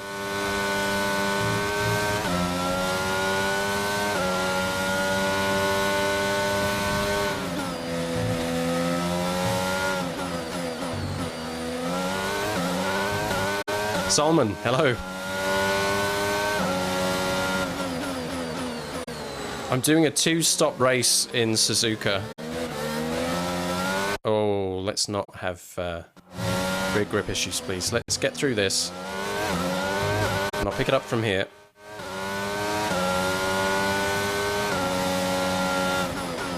Very late on the brakes, oh my goodness.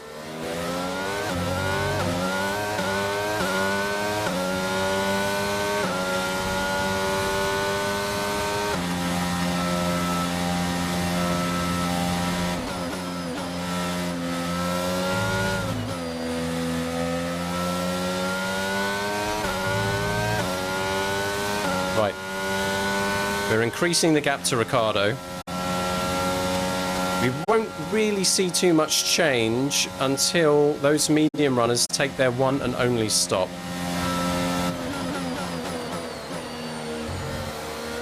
I need to break any chance of a DRS tow from Daniel Ricciardo though, and I think that's happened.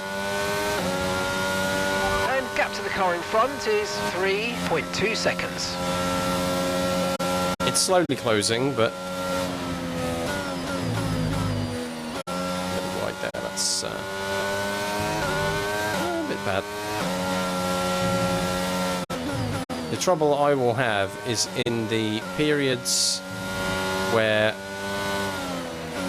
gap to the next car is around 3 seconds. Ricardo's closed, which is annoying, but the struggle I will have is in the periods of the race where... A second a lap on the car behind. Really good stuff. Shut up, Mark, I'm talking to my pals. Is when I have the disadvantage on the tyres that the softer compound has passed it, and those on the harder, longer-lasting tyres have the chance to bite me back. Yeah, most of one stopping, I'm going soft to medium to soft, whereas most of the sensible drivers are going medium to hard. It's high risk. Lewis is in the pits now. I've had a rough lap, and Ricciardo has been closing up. Inconsistencies on this circuit is the thing that's going to get me. Sector 1 in particular is a weak spot.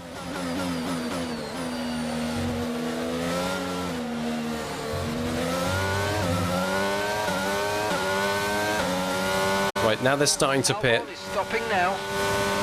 Ricciardo has DRS. So I'm punching up the order. I started this race in 10th place after taking a grid penalty for changing a component.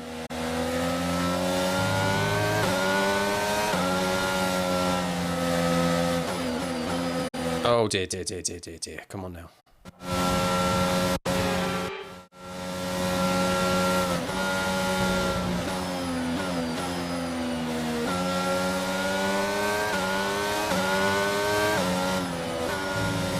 Remember what part of the circuit you're on and drive accordingly, Steve. I'm cacking it about Ricciardo because he is catching.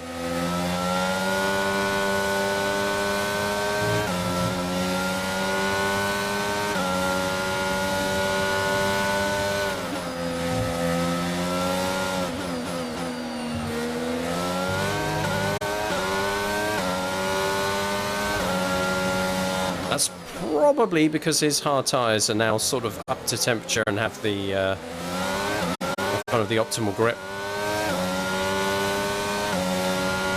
I am now catching on a pack. These medium runners are probably running a little longer.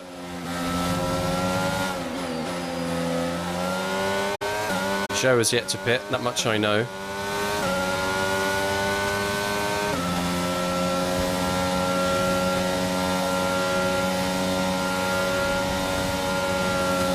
It's all happening up ahead. This is going to get rough. Sainz and Latifi. I've got to watch out for Joe here.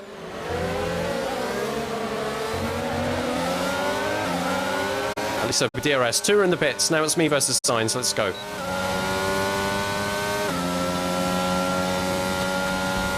I still have a pit stop to take. This is far from over.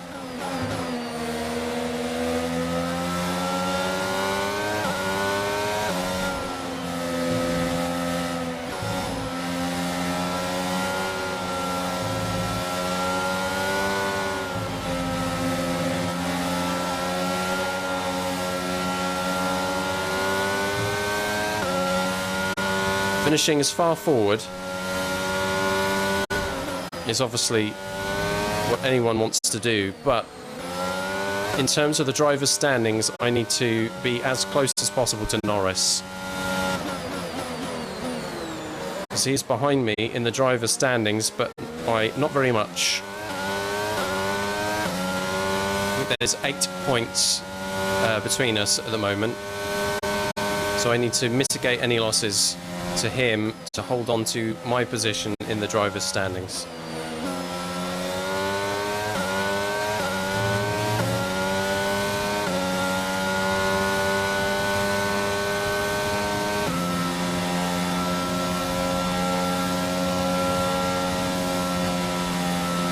Car feels good, tyres are in a good spot right now.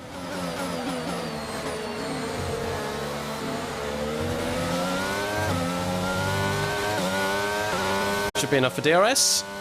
Yes. Driver in front. Sainz ahead. Okay, gap ahead is 0.9 seconds. Okay, they're on fresh hards. Their tyres are 2 laps old. Time last lap was a 1:35.3.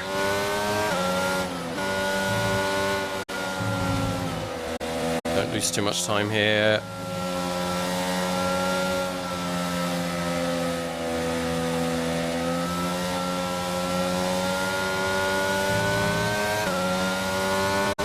God, I'm so tense. I'm contorted all sorts of different angles at each corner. I'm like, oh God, that's a bad run through.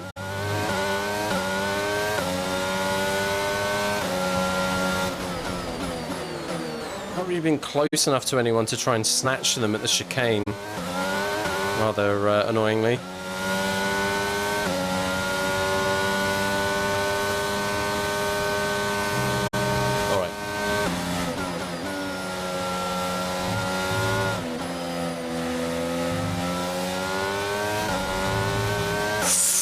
Yikes. Close to losing it then. Got a 1.6 behind. I'm not really...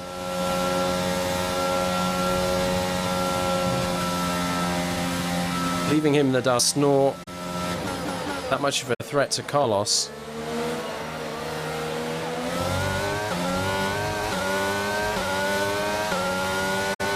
Lucky to get DRS that time. To your teammate ahead is 1.5 seconds. He's battling with Max.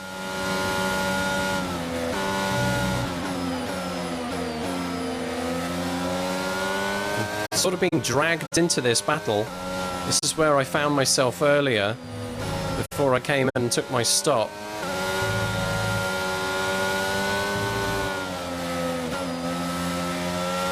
Carried too much speed through there, that'll lose me a couple of tenths. Keep off the grass.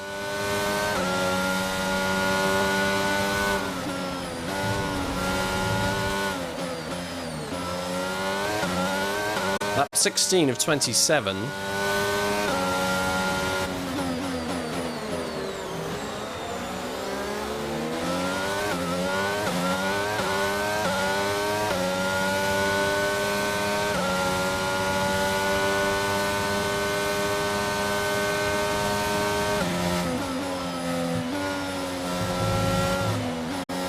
Good run through Spoon. I think that's helped close the gap a little bit. Full race update. That's P7 now, P7. Okay, Sainz is ahead of you. Okay, the gap is less than a second. Okay, they're on fresh hards. Ricardo behind you now. And the gap behind us is 1.5 seconds. Okay, they're on old hard tyres. The distance to the leader is 7.3 seconds. It's doable, but there's a pit stop to come and I will be racing on soft tyres at the end of this race.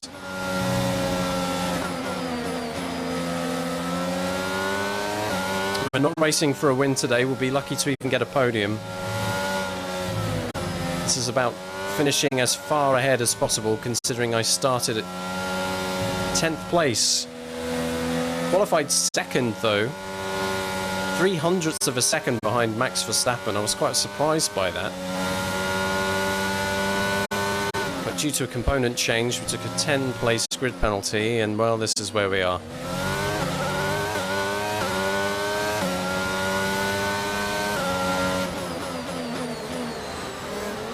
I've made things rather challenging for myself, let's put it that way.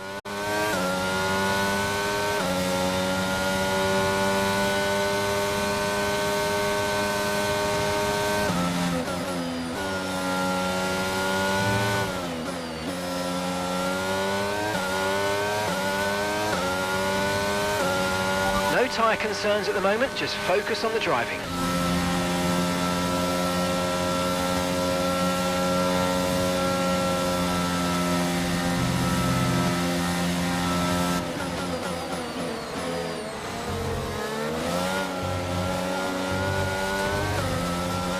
Do you know what? I'm going to do that again because that was shocking.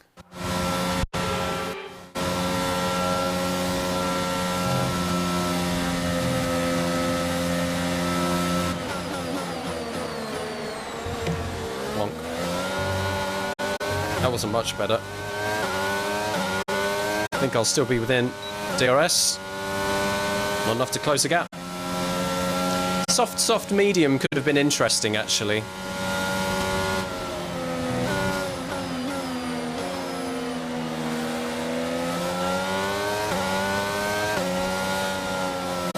By being on the mediums for a long middle stint, I kind of overtake a lot of those who are doing their one stop.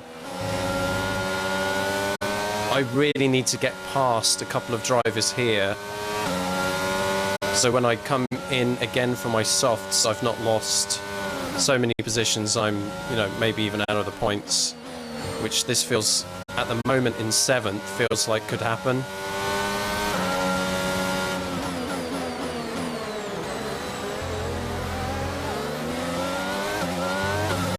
Takes an age to get back on the power after that hairpin.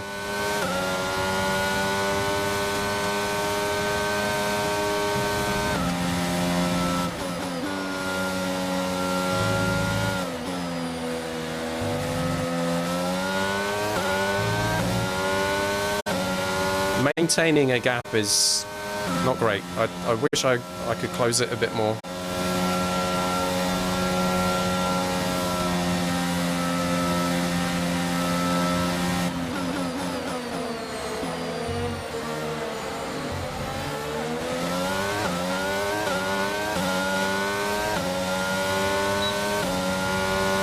Okay, we're approaching the pit window. You're going to be on softs.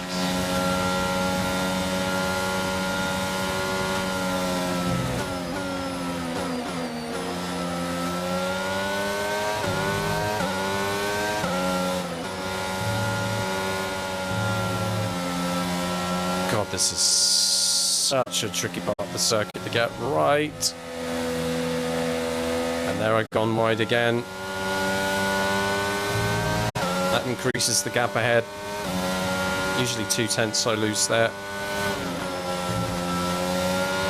And then I just try and make it up as much as I can through the rest of the lap. Not close enough to any of these cars to have a stab at the hairpin here, which is can be a really nice spot to bully someone.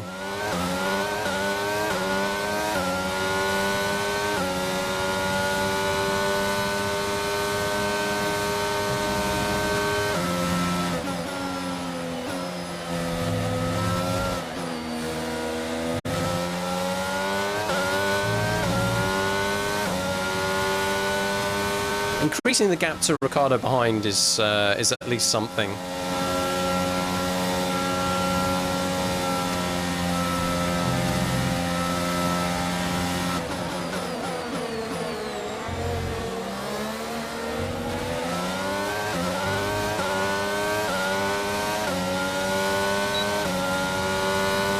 Good on fuel.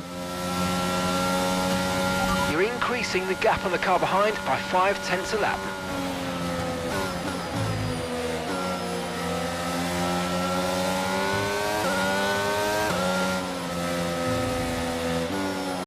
I can lean on these mediums. They won't see me to the end of the race. Frustratingly, it would have been nice if they did, but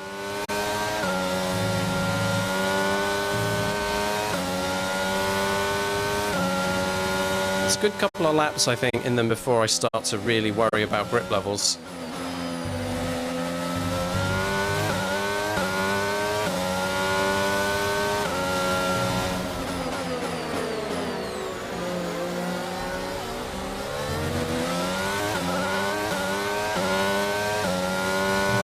Made the best of that. I got spooked a little bit by how close I got.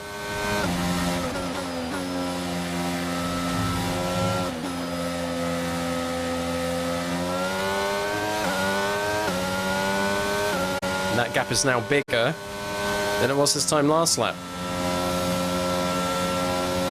It's so easy to make a mistake and it costs so much time right now.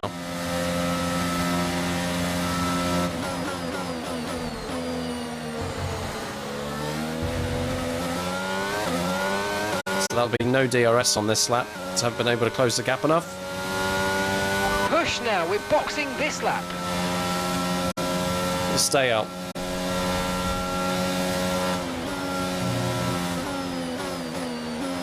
See if I can stay out an extra lap.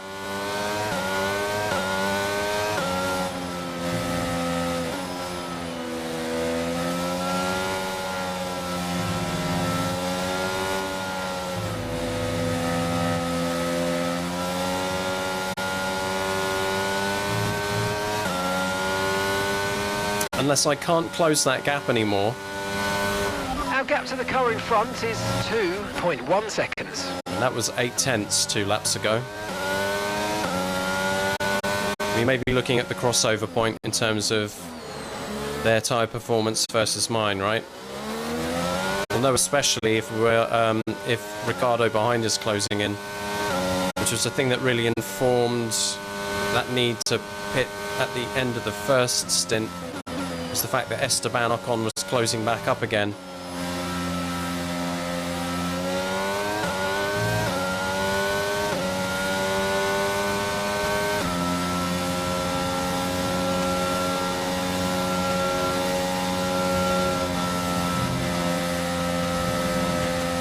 I think I have to bite the bullet.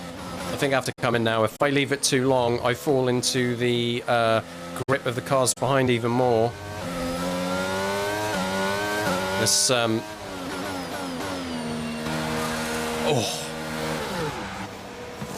I think there's a massive group of cars I'm going to lose out to here. No! No! No! No! No! No! No! No! No! No!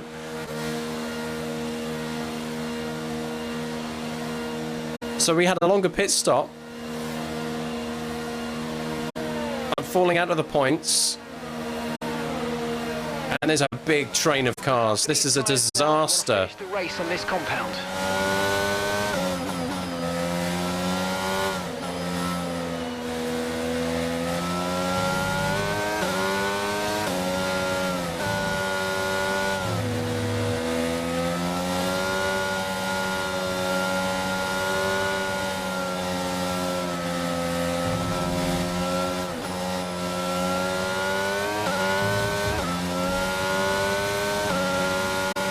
Oh boy, okay. Soft tyres versus hard tyres. I was hoping after the pit stop I would be just outside the points, or maybe 10th, and it would be a race to overtake a couple of drivers or something, maybe finish 5th, something like that. Well, I'm going to be lucky to even get back to 10th position at this rate. Let's see what we can do. Maybe we'll have some fun overtaking a couple of cars here at the end. Lap 22.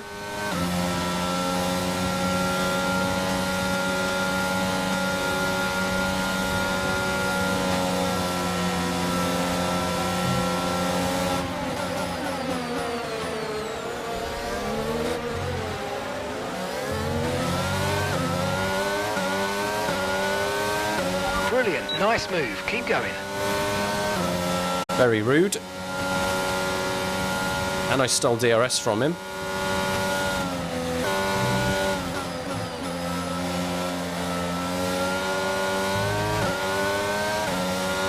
One wonders what this race would have been like had I done a one-stop and did soft to hard, which I'm pretty sure both McLarens ended up doing.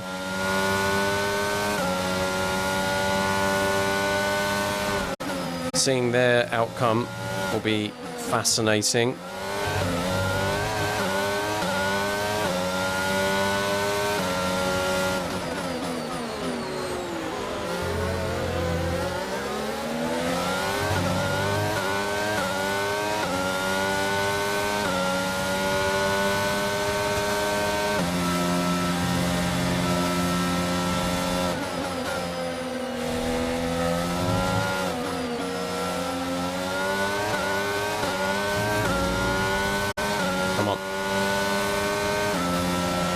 A few of them are bunched together here. Okay, that's us with 5 laps of fuel remaining. 5 laps of fuel left.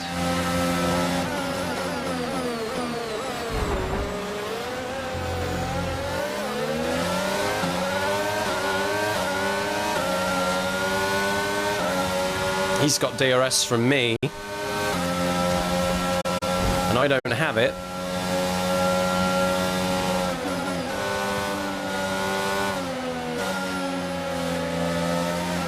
That's a real shame. Damn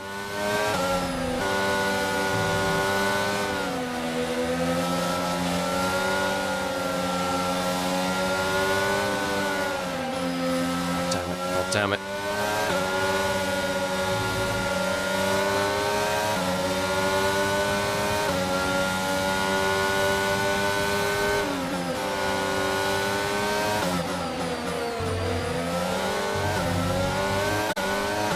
Gasly's closing the gap behind as well.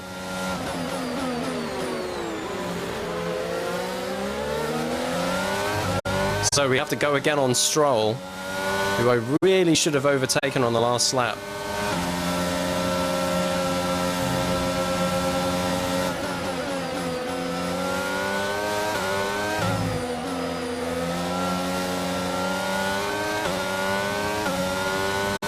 Terrible.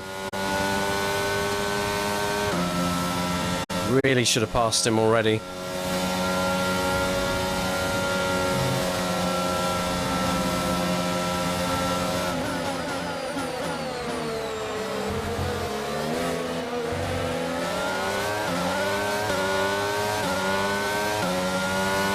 Best I can hope for is to outdrive him with DRS. I'm not sure if I'm close enough to really get him into 1 or 2 here.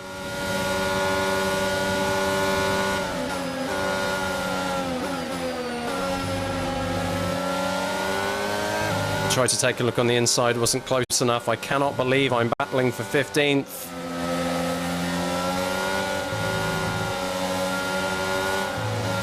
Took the gamble on the strategy, it did not pay off today. The speed is here, but the position is all wrong.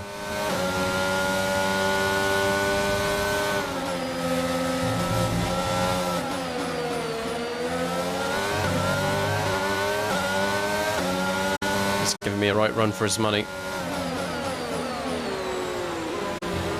Drive out of here would really help, though.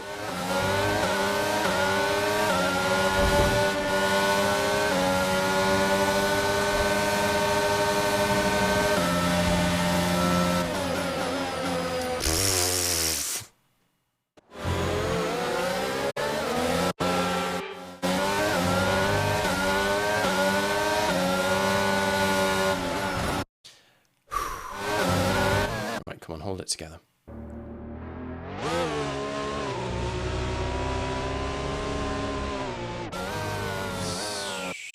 Just that grass there really didn't help.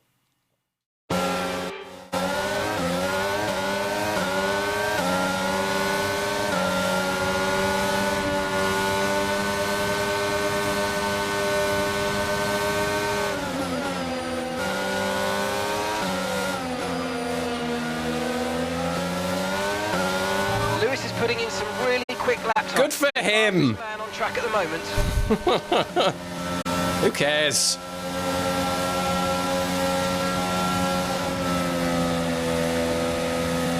Right, finally past Stroll, but he will have DRS on this run here, so this story is not over with him yet. I don't have it, and... Okay, you're catching the car ahead, but remember, we need to get to the end of the race on these tyres. Well, there aren't enough laps left.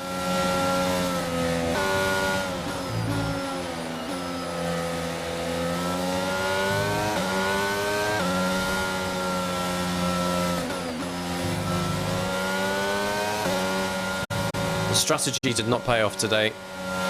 It was bold, it was risky, it looked at times that it may pay off. There was not enough of an advantage on those medium tyres in that long middle stint to take the places I needed.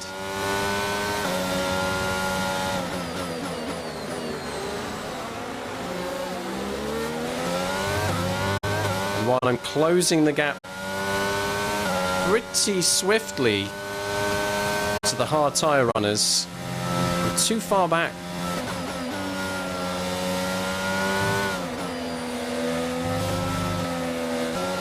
And I'm losing grip, both in the game. Yes, man. From here.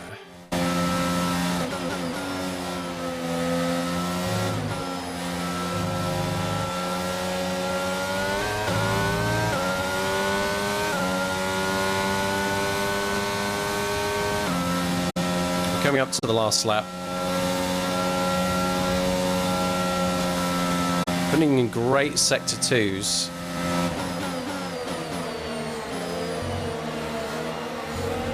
May even get DRS here if I'm lucky. But taking enough positions to even score a point is going to be pretty tough.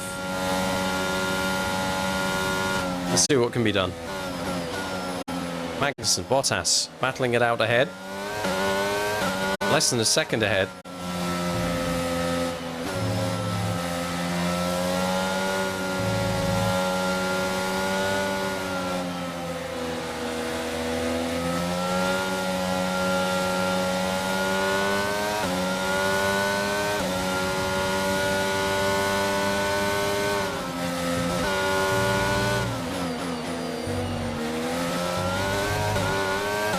Keep it clean, come on.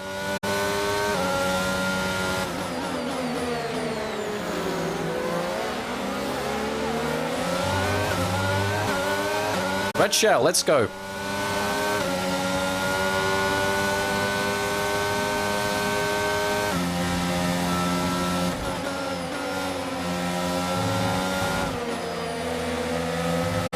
Really good run through spoon.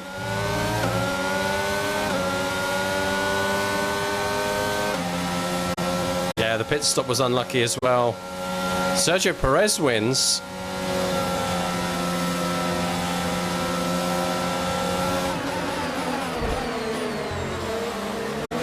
Get Magnussen on the brakes. He was derating. 14th. And that's the end of the race. We'll see you in Parc Ferme. Oh.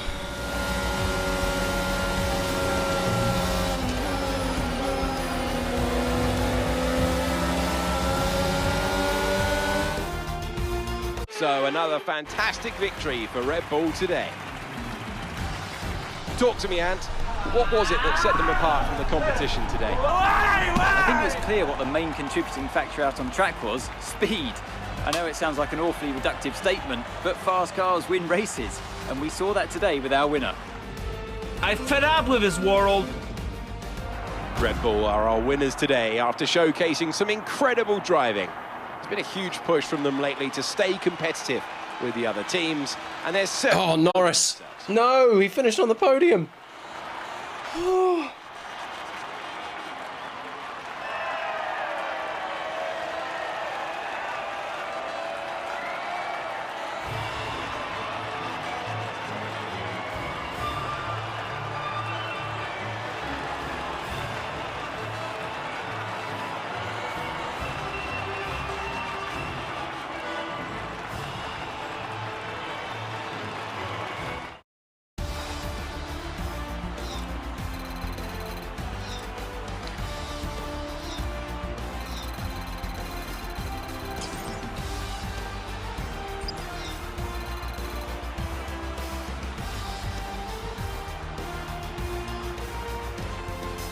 So let's review the updated drivers' standings. Charles Leclerc, currently leading the championship standings, extends his lead even further with this result. After an incredible day of racing, who was your driver of the day, Ant? Mick Schumacher gets my vote today. It's time to see how things are shaping up in the constructors. No explanation needed. No change in the top spot, but with today's points, their hold on the lead is getting weaker.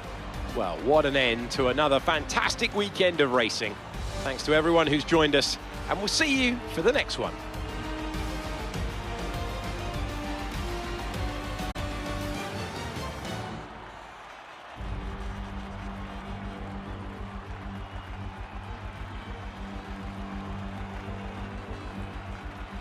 High risk.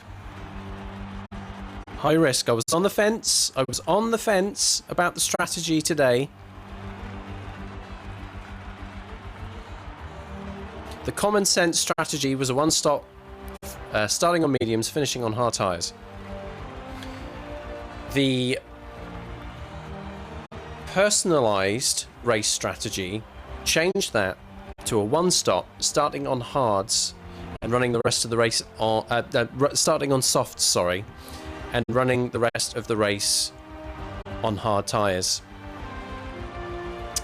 It's a story of what would have been, because I think that was the play.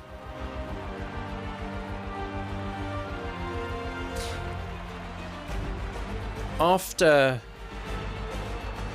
that short first stint on the softs, I'd managed to pass a couple of cars. I think I was 8th. Now, when I made that stop,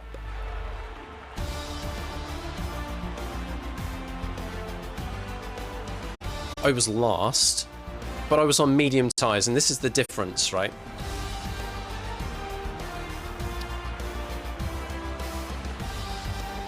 I wouldn't have been quite as fast in that middle stint on hards.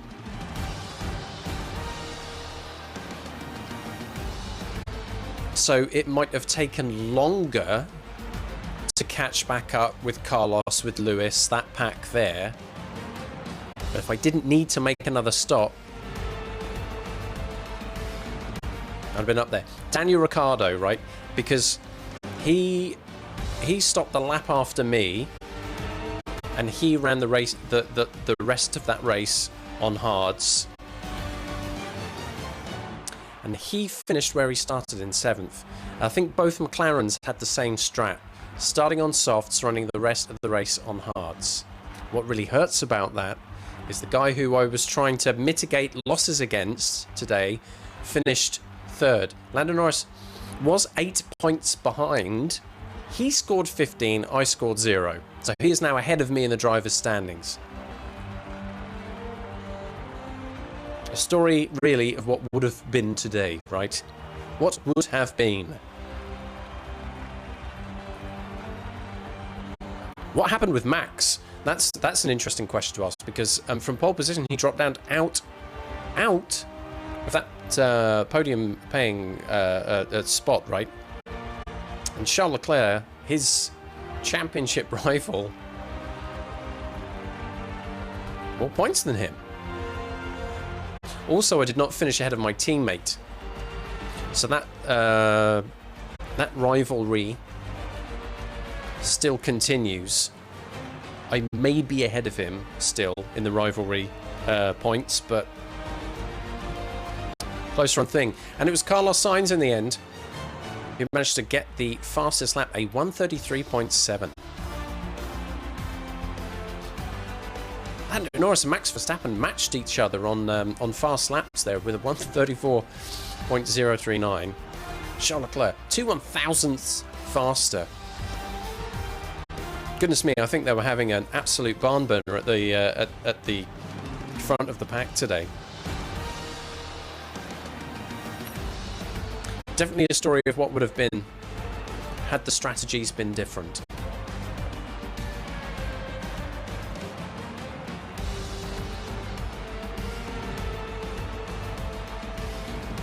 There were packs of cars together.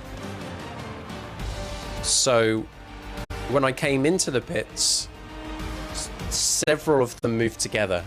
And yes, there was a 2-second delay because of an issue in that crucial second pit stop when I hit my marker spot on. 2 seconds.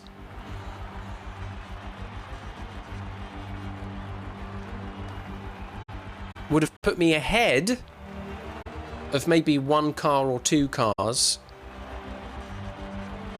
and maybe I overtook one or two cars, maybe I get a sniff of 10th again and finish where I started. It was always going to be a tall order. I did have a 10-place grid penalty today because I had to change a component.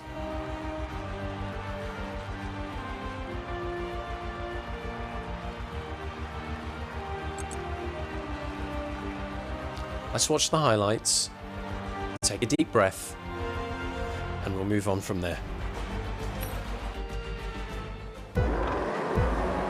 So from 10th on the grid, you can see me on the left-hand side of the screen, about halfway back. A pretty good start, actually. A slightly slow pull away, but a good second phase. Tussling with Alonso, there was some contact, there was a warning about that.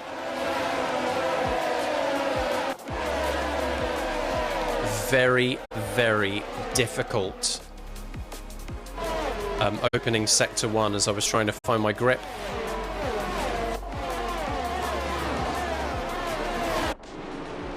Here's a gangbuster pass, right? Past Bottas and then a very cheeky, rude overtake on Esteban Ocon at the end of lap 1. That is P8.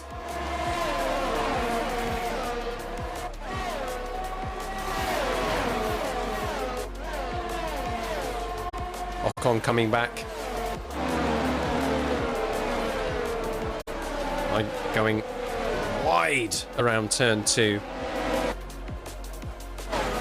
Here we are, lap 4, closing in on my teammate Lewis Hamilton ahead in 7th.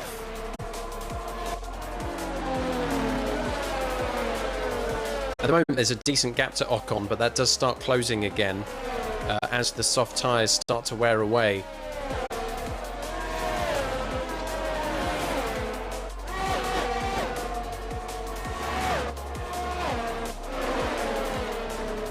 Clumsy.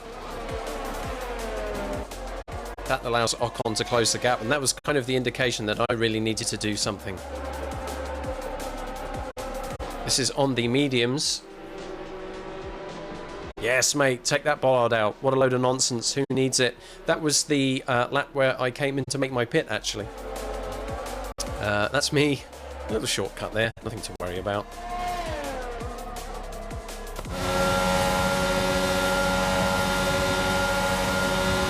Now on the softs. Chasing the back markers. Getting very rough, ready, and rude with Lance Stroll there.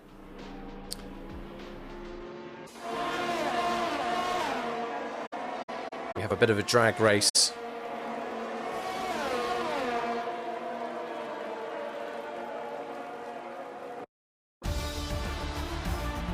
That's your lot.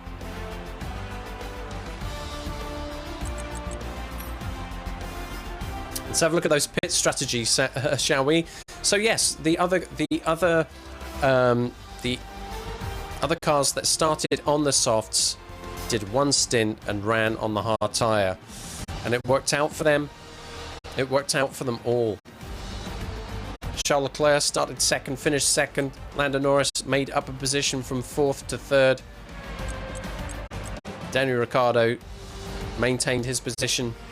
You can see towards the top here, most people stayed roughly where they were. There weren't many quite as ambitious in terms of what they were aiming to do as I did today. Fernando Alonso finished 8th. Sebastian Vettel finished in the points, 10th from 14th. Mick Schumacher, driver of the day today, and you can see why, starting 17th. And finishing in 12th. Outside of the points, yes, but probably made the most positions out of anybody today.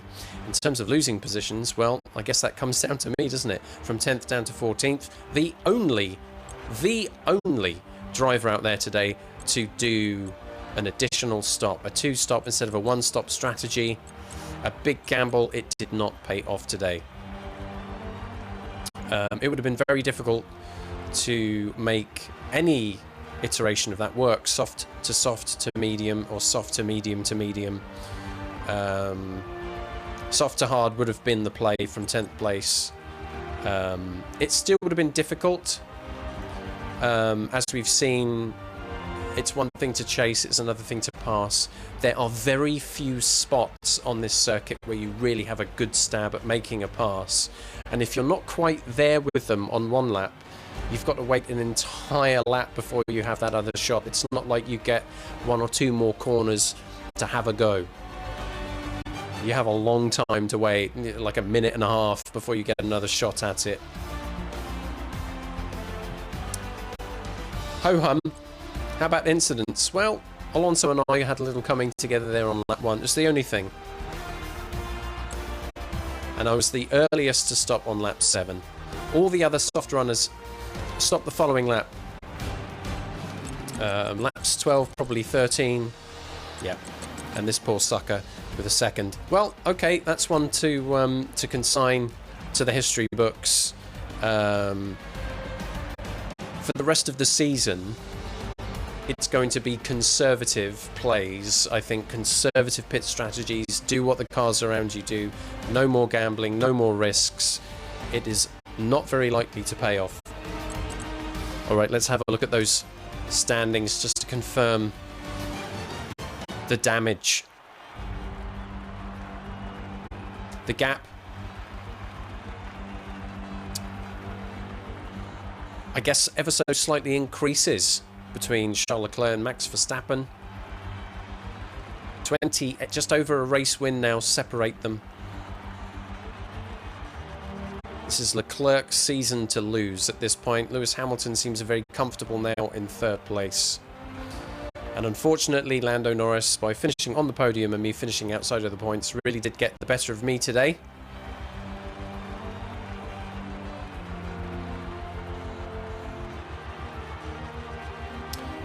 He was 8 points behind. He is now 7 points ahead.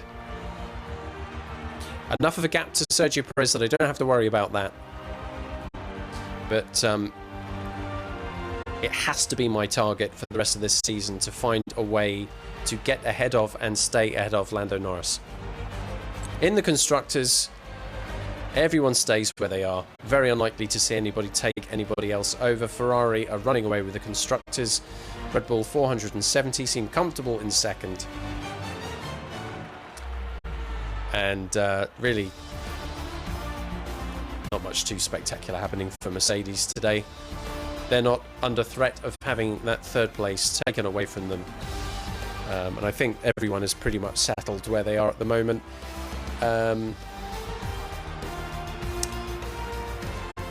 There's a possibility, maybe, that somewhere further down something happens. Williams have yet to score a single point. Aston Martin, unlikely to catch and overtake Alfa. Alfa could score more points and overtake Haas. That's kind of it there in the Constructors. This late in the season, everything seems to be kind of baked in.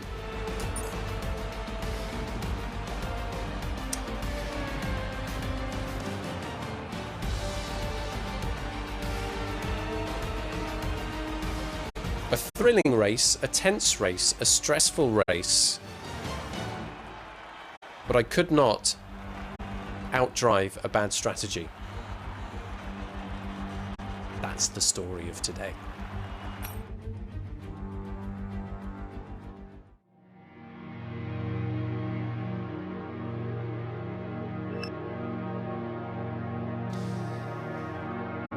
That's a shame. Marginally ahead of Lewis again. Really could go either way.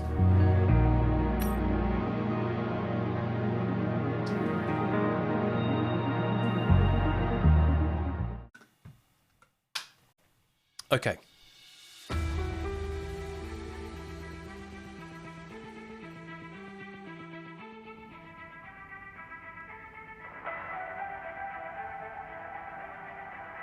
Here we are.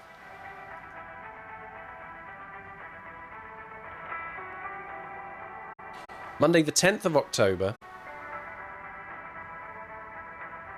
I believe it was a success, wasn't it? Because it was a guaranteed success. That was the floor, the under tray. So that is in. Our next update is estimated for the 20th of October, which is just before the United States Grand Prix weekend is set to begin. I'm hoping it is another success, because then that's 2 major updates to the chassis. Improves our performance by reducing weight. Another thing that could just help close the gap in some of these races.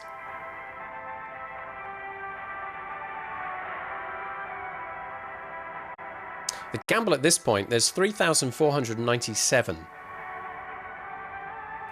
resource points to spend.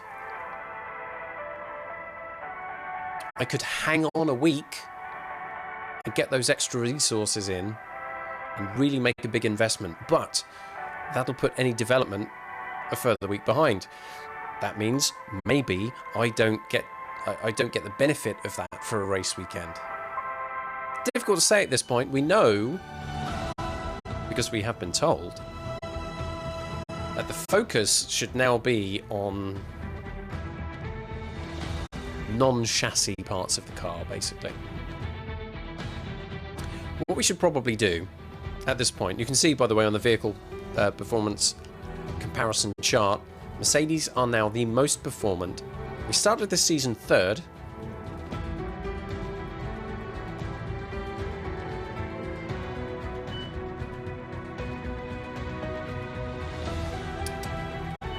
What do I want to do here? Here we go. This is it. This is what I'm after. The Aero team, high morale. That might be a good place to focus on developments.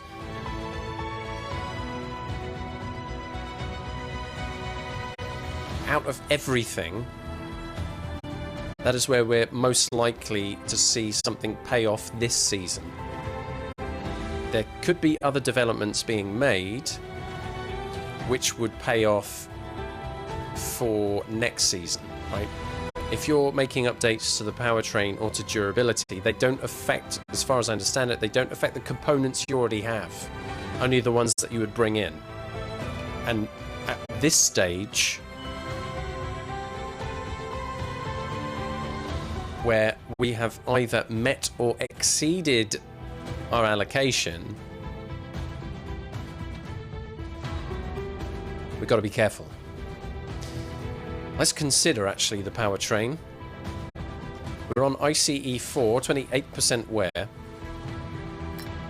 62% wear on ICE3, which we're going to have to use a lot more in practice from now on. MGU-K3, 24% should see us comfortably to the end of the season, as I think should MGU-H. Again, their previous components do have a little bit of life left in them for practice sessions. Energy Store is one to watch though, right? We're at 75% on Energy Store 1, could see us through 1 or 2 practice sessions, but 60% wear now on Energy Store. We are at risk, right? We are at risk here of having to introduce a third Energy Store before the end of the season. Arguably, had I known I would have had such a poor Japanese Grand Prix, maybe I would have taken on the Energy Store and the turbocharger, swallowed a 20 place grid penalty, started from the back, one-stop strategy, push forward, see what happens. Probably would have finished outside of the points anyway. Coulda, woulda, shoulda. That really is one to watch. That is unlikely to see us through the rest of the season. Control electronics is absolutely fine. Hell of a life. Look at that. We changed CE1 and it had 52% wear. It still had life in it. Gearbox 5 is now at 42%. I think that will now be left as pretty much a race gearbox. 3 and 4 will have to start using a lot more in practice sessions. There's an outside chance we need to introduce a gearbox 6. That's a 5-place grid penalty. So there's still a lot of things that could haunt us in the very late stages of this season. One wonders,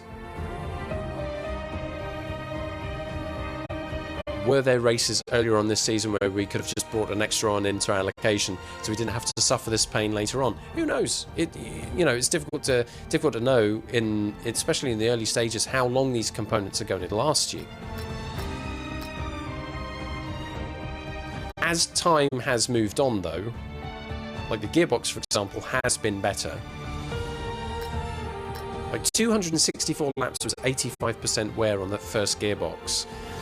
And the developments that were already in place by the time Gearbox 2 was fitted, 325%. 325 laps was only 80%. More laps, less wear. Just Killer, hello, welcome on in. How much do you get if a new Energy Store is, I think any component except Gearbox will be 10. Gearbox is 5, any other component is 10.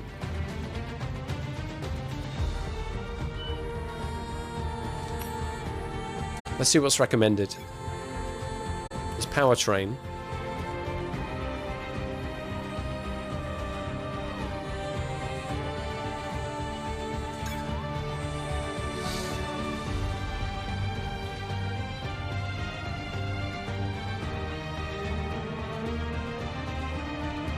Creates additional energy output.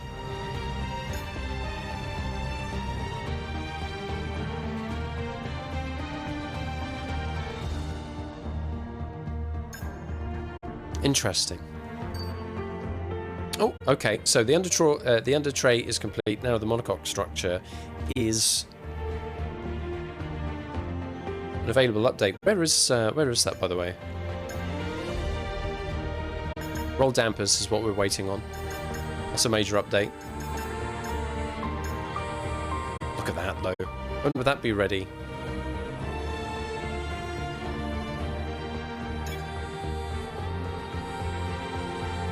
just before Brazil. So you'd only have 2 races out of it. You'd get Brazil and Abu Dhabi. That would be it.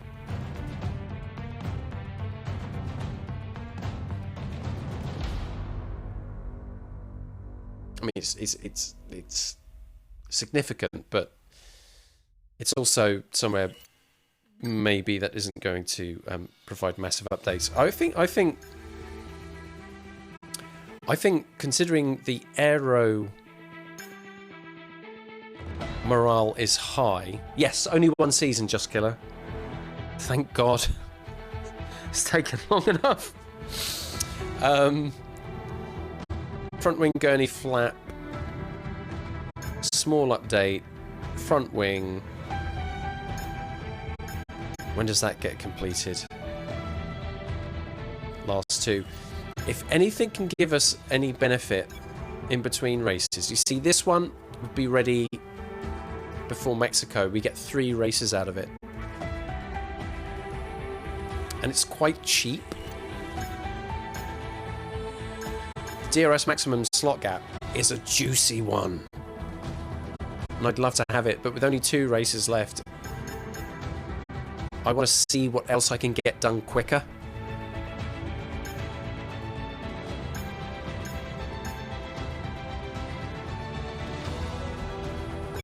Diffuser, 2 races.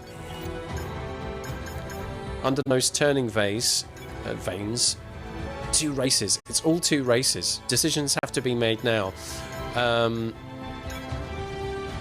Streamlined suspension, 2 races. Any advantage, right? So front wing, knowing that will be ready with 3 races left, seems to me like a no-brainer. I can get more out of it. Aero improvements can be added to the card anytime.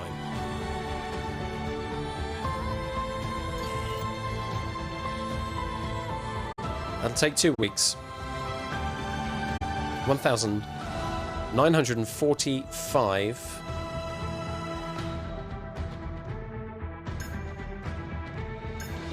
Development points left. It probably leaves us with nothing to buy. Well, the rotors, apparently.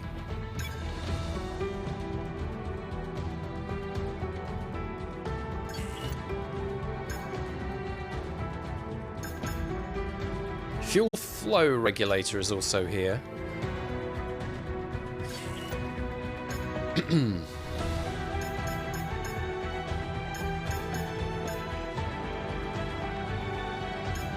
Crankshaft also available.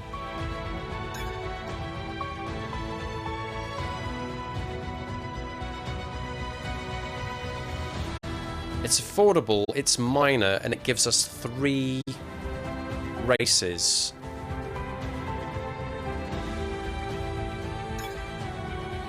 I'm having it.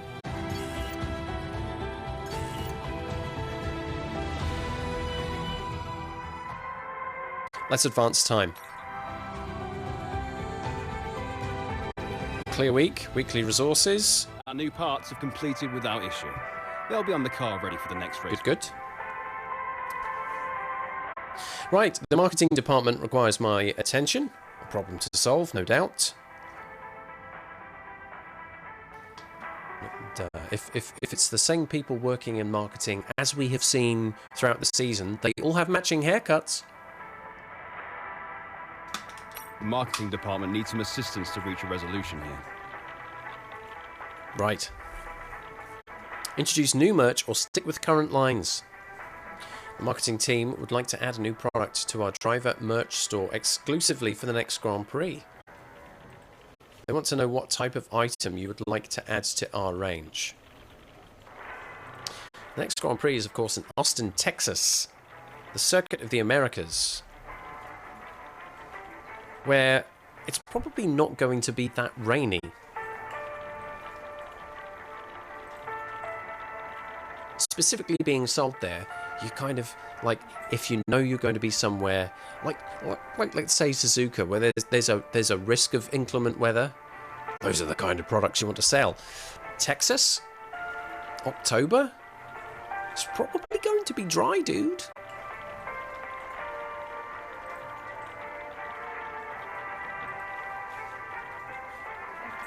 The rain jacket is a high-cost item, but what it isn't is another t-shirt. You may well be selling rain jackets to people who have travelled to Texas from across the United States and even wider. Maybe they'd like a rain jacket. Maybe they would.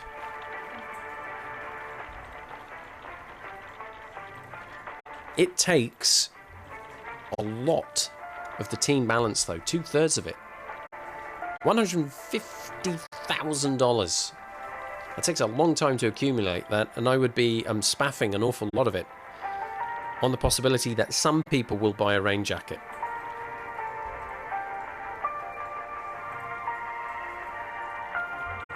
T-shirt, only 50k. It's basic, but it's a good low-risk, low-cost item. Or we ignore it, and I save my money. Our Ranger's fine. Screw the Yanks. If you can't make it big in America, where can you? Let's take what I think is a sensible and reasonable decision. Middle of the road, I hear you say? Shut your face. As Five says, the United States is T-shirt territory. You handled that well. Thank you. Matching haircuts.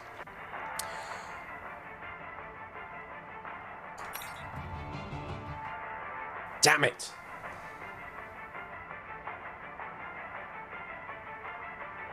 That extra update did not make it through. We will not have that in play for this race weekend. We do have the under tray, though. Hopefully we see some benefit from that. Before anything else, roll dampers failed. To order that again and have it guaranteed to be ready for the last 2 races will cost 1,056. Let's bake it in. 0% chance of failure. I want that in place before the end of the season. We have lost 2 races worth of value out of it, though.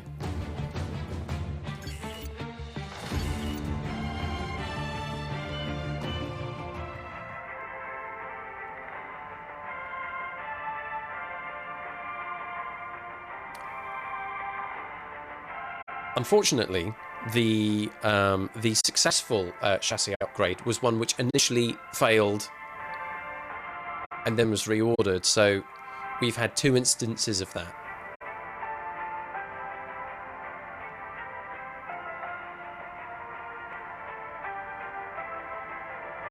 I think I've had my my skin full of natural ones tonight. It's been a long one. We've been at it for 5.5 hours, and yeah, it's pretty late. Pretty late. On other more successful and shorter race weekends, I finished an hour earlier than this. Yikes. So, the United States Grand Prix is coming up.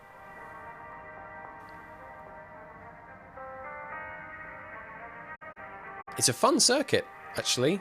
It's a real nice little circuit to race on. A real mix of different challenges. We'll get to know a lot more about that this time next week, next Sunday, 5:30 p.m. UK time.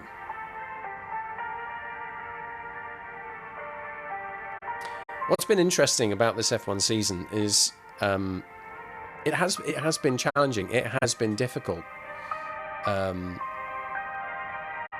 There isn't any running away with the championship here, which I kind of like. There's a feel-good thing about always winning and winning the championship and stuff like that. But what it isn't is challenging, difficult, and sometimes disheartening. There've been some race wins. I mean, we can look at that now.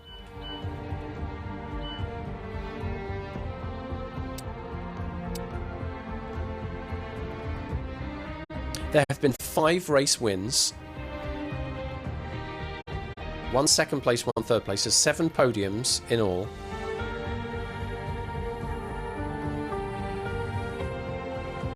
A couple of 10th places, a 7th, a 9th, a 6th. It's been okay. It was a very difficult start to the season. The car wasn't in the right place. I wasn't particularly good with it.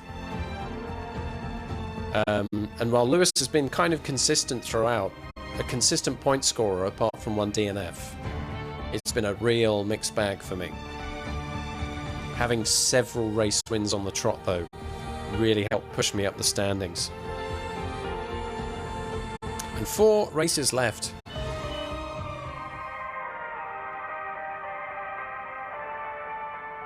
4 races left. Flipping it. Several times this game has told me, don't step out of your zone. Don't do something risky or bold.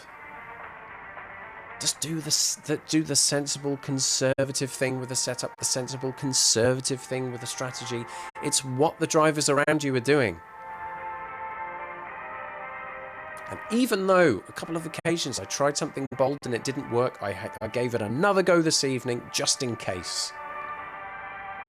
What I don't have is all the charts and graphs that the strategists made to say this is why we think this would or wouldn't work. I don't get to see that. I just have to go,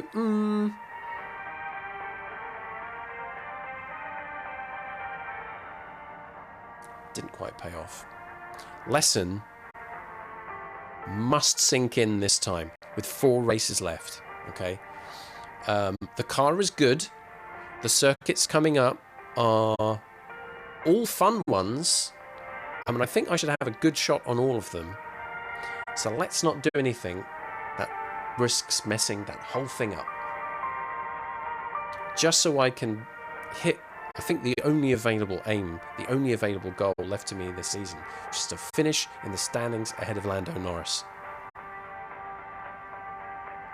4 races left, 4 weekends left, and then this F1 adventure comes to an end, and I get some of my Sundays back,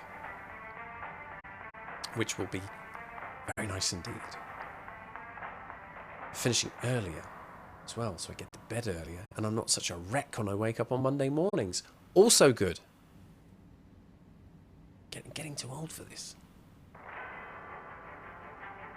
Anyways, let's knock that off.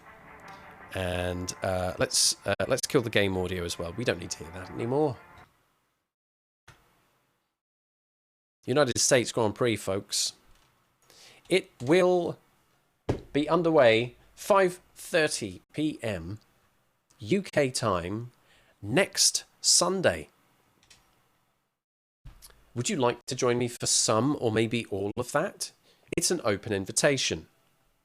Feel free to join me. If you wish. I hope you do. I think we've got an interesting, maybe exciting end to this season coming up. Maybe not all race wins, but even as tonight has gone to show, Singapore last week as well, to be fair,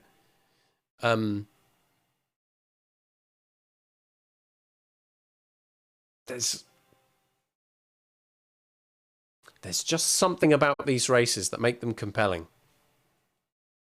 And there'll be more of that next week, so do join me for that.